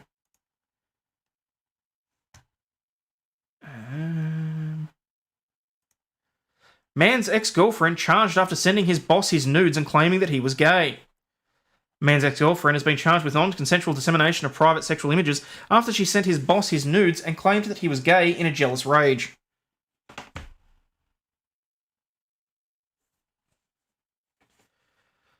The woman, who has not been named, has been accused of harassing her ex by creating a fake Facebook profile to send the news to his bosses, Minnesota police revealed.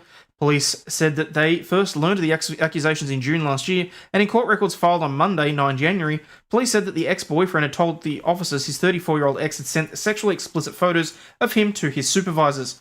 According to a written statement, the nudes were originally sent to his ex-girlfriend by his current girlfriend in a bid to make her jealous.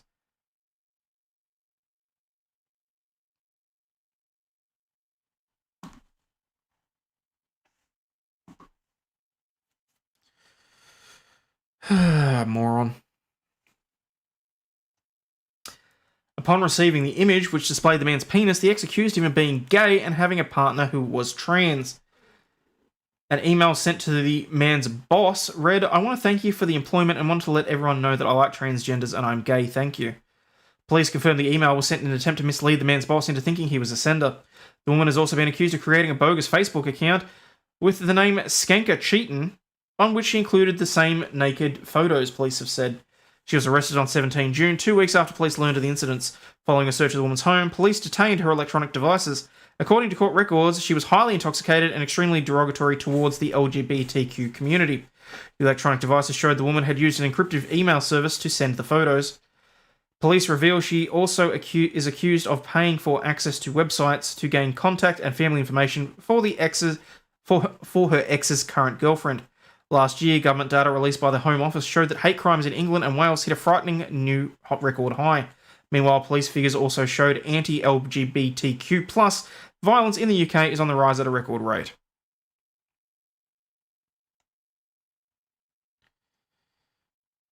It's only funny if your dick's smaller than your boss's. Hilarious if her boss was gay and liked the pics. Run, bitch, run! Bitches be crazy. And they wonder why there's lead in their vitamins.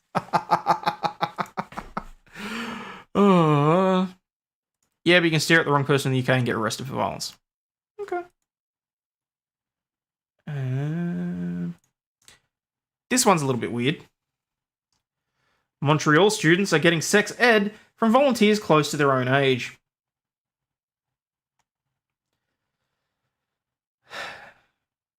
Oh, what? You're not going to... Oh, okay, good. The rest of the article's there. Good.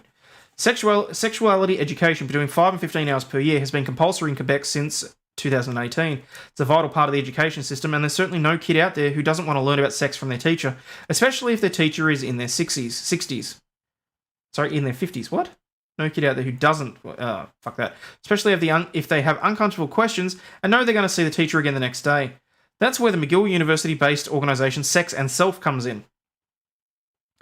Founded in 2019 by Felicia Gizondi.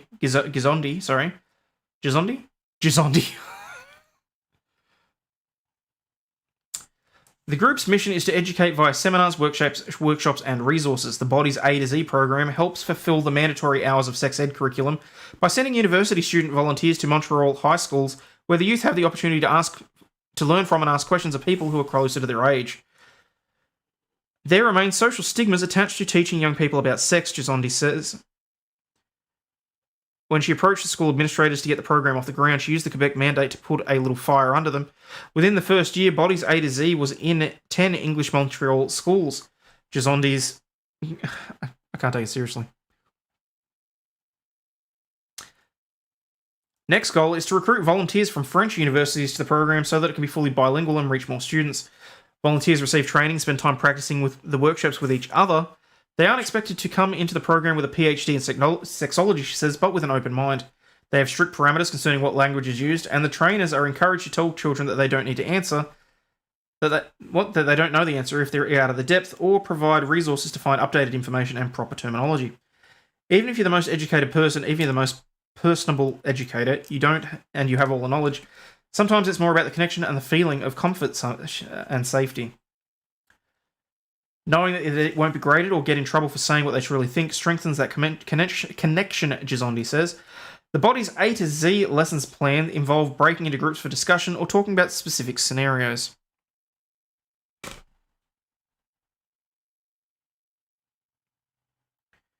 We always leave room for questions.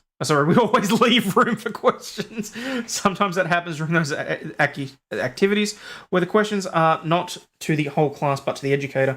We allow free discussion. It's one of those things where you need to read the room. It's not one size fits all.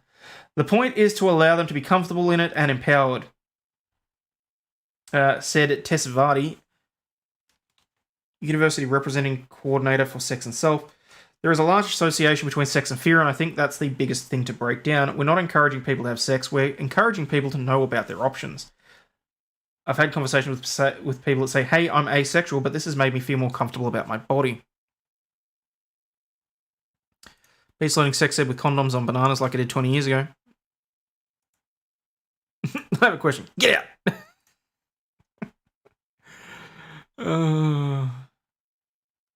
Commonly mistaken with the New York bestseller, Sex with Self. Oh, God. University gets that's legally okay. Still croomy. Did you notice that when Hayden is reading, the chat crawls, or is it just me? I think that might just be because, like, people are waiting for their opportunity to engage with me. I don't know. Just say jizz, Hayden. The fun is to try and keep Hayden from reading.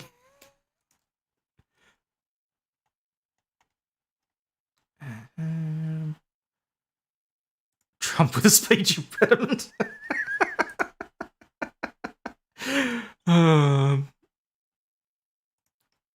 What the fuck people did that? My sex ed didn't even let us look at diagrams without permission slips. Really?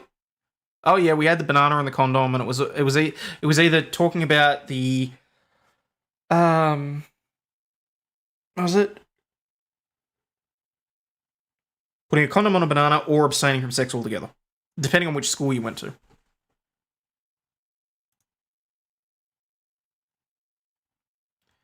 Quick question: how, when under development judgment, can they know what the heck doing? Okay. Well, I mean, I'm hoping that it's at the appropriate age. So, but anyway. Turkish model ends up in hospital after horrific first date kiss. An influencer has revealed how she was rushed to surgery after a first date kiss became so heated her date accidentally bit her tongue. Sedye Ersoy, who is based in Turkey, took to social media from her hospital bed to post a bizarre pic of a surgeon stitching her tongue back up following the painful kiss from the date. She claimed that her date had bit down so hard on her tongue during a French kiss that he had split it, CEN reported.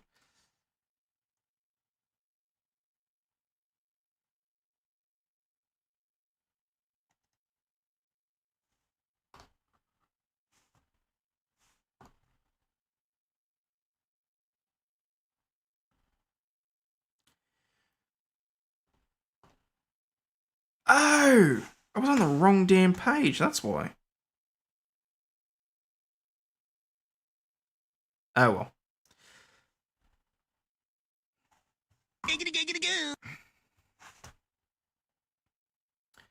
Cedar34 wrote, "Is it only me who has had their tongue ripped off during a kiss? Oh gosh, it hurts a lot. Is this a joke?" She said she doesn't quite know how it happened, as she had been caught up in the moment until the pain seized her. Luckily, the model said that the doctor did an amazing job and the operation was performed without a hitch. In another video, she assured her followers that all was well. Ooh. I'm okay now, thanks for your well wishes that stitched it up. Unfortunately, it happened. Looking for the screen cap button. No, I was looking for my bloody, sound effects. I got my pages mixed up with my sound effects, unfortunately. Which means that half the sound effects probably haven't been playing, because that is just the way that it plays out for me. So, seems like I didn't get to know him really well. It's been a month since we first met. This was our first kiss. Ooh. I don't know, maybe he didn't really know how to kiss. My advice to you is don't even say hey to guys who are Scorpios. She boasts 620,000 followers on Instagram, where she describes herself as Miss Photo Model of Turkey 2010. She claims to have been studied at Bilkent University in Ankara and Midjat Gazan Art Center, a theatre school in Istanbul. She was once detained by officials after drugs were found in her home, but she was later released. Her sister, Ezra37, is also an Instagram star with 398,000 followers. How much work do you reckon I'd have to get done to become an Instagram star? I mean, I'm assuming that the boobs are a given.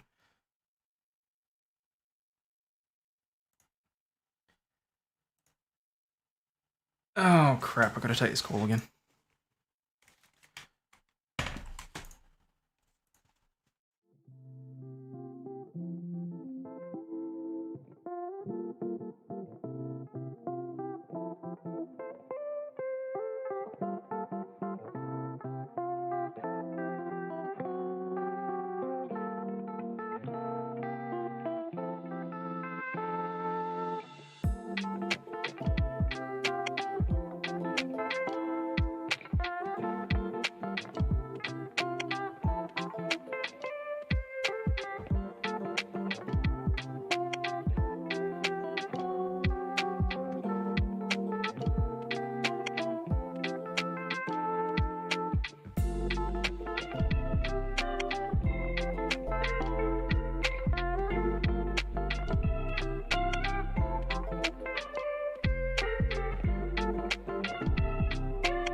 Oh, damn it. Sorry about that, guys. I swear at some point things are going to be, I'm going to get a hold of things. Husband of Tennessee cop at the center of department sex scandal is sticking by his wife because he is a... Beta! Hopefully that went through. I've got no idea. Husband of the Tennessee police officer fired for having sex with 6 of her co-workers is standing by his wife, the Daily Mail has reported on Friday. I don't know how he's doing it. He's more of a man than I am, but he's just trying to salvage his marriage, said Jedediah Hall's boss, Coffee County Sheriff Chad Parton, told the outlet. Jedediah's wife, Officer Megan Hall from the Laverne, Tennessee Police Department, was fired after allegations emerged. She engaged in sex with co-workers, sent them nude pictures, took her top off at a Girls Gone Wild themed hot tub party, and performed oral sex on 2 fellow officers while on duty. The hanky-panky also led to the firings of Sergeant Lewis Powell, Officer Juan Lugo, Sergeant Ty McGowan, and Detective Sanaka Shields, according to the internal investigation last month. Officers Patrick Malioko and Larry Halliday, who also had alleged romps with Megan Hall, stayed on the force but were suspended.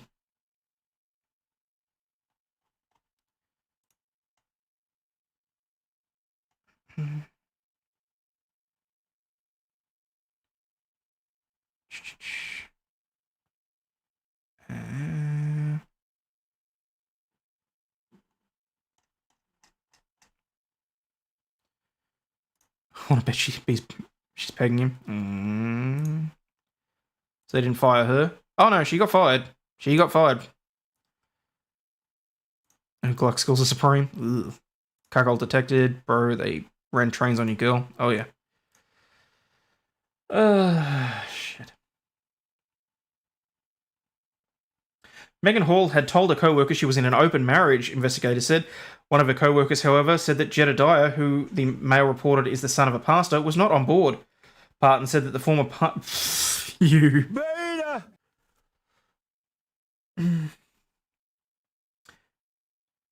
Parton said that the former park ranger had been training for the job with the Tennessee Highway Patrol, but pulled out after the allegations against his wife became public. He's since become a deputy in Coffee County. I have offered and extended to him any resource he needs. All he says is, Sheriff, I just want to work for the citizens of Coffee County, and I love what I'm doing. Open marriage, not even dating. Oh, but he wasn't in board. Jedediah is always the son of a pastor. He pulled out, but they didn't. Bet they didn't. You're under arrest, hands behind your back, and lower your pants. Ooh.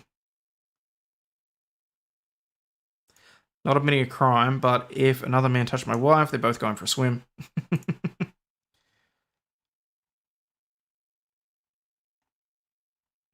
Don't condone what went on in the Laverne Police Department, but he hasn't broken any laws. He's the victim here.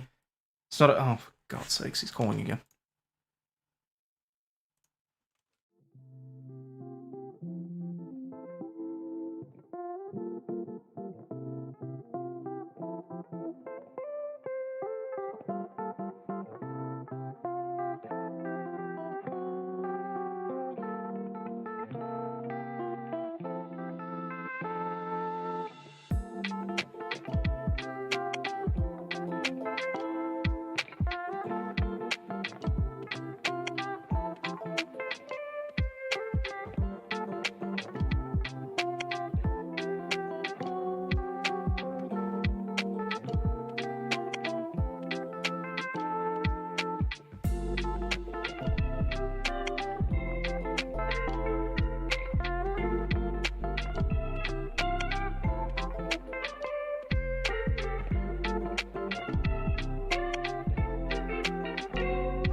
Bloody hell.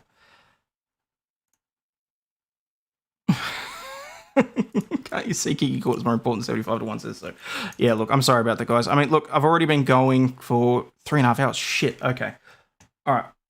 I'm going to have to do... I might even have to do a follow-up.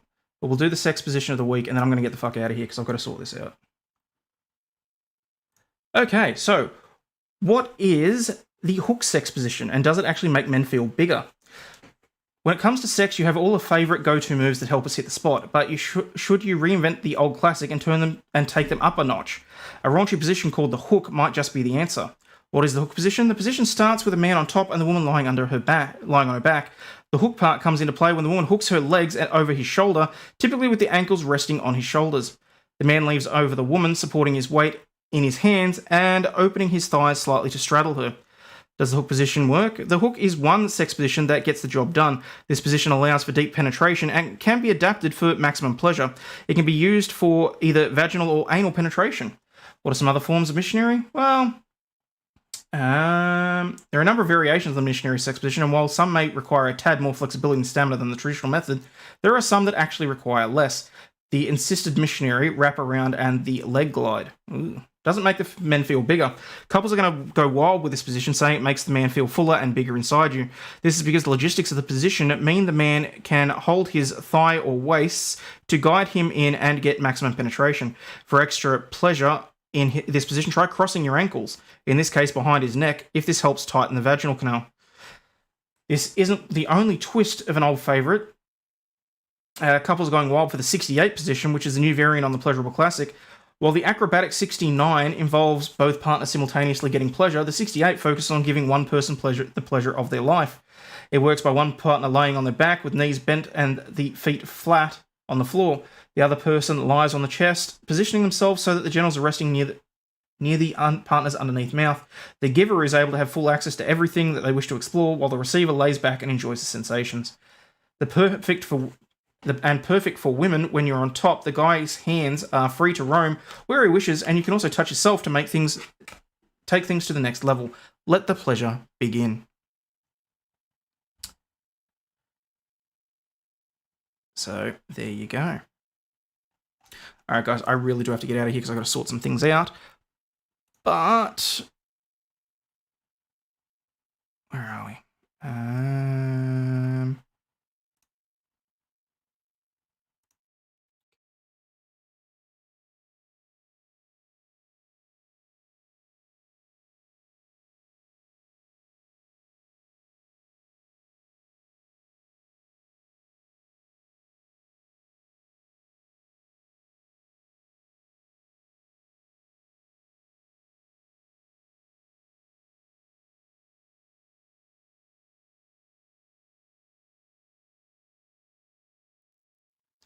You knew what I was saying. Love yous all. Go and make the world a better place if you can stomach it. And stay healthy, wealthy, and wise. And I'll catch you on the flip side. Cheers, guys.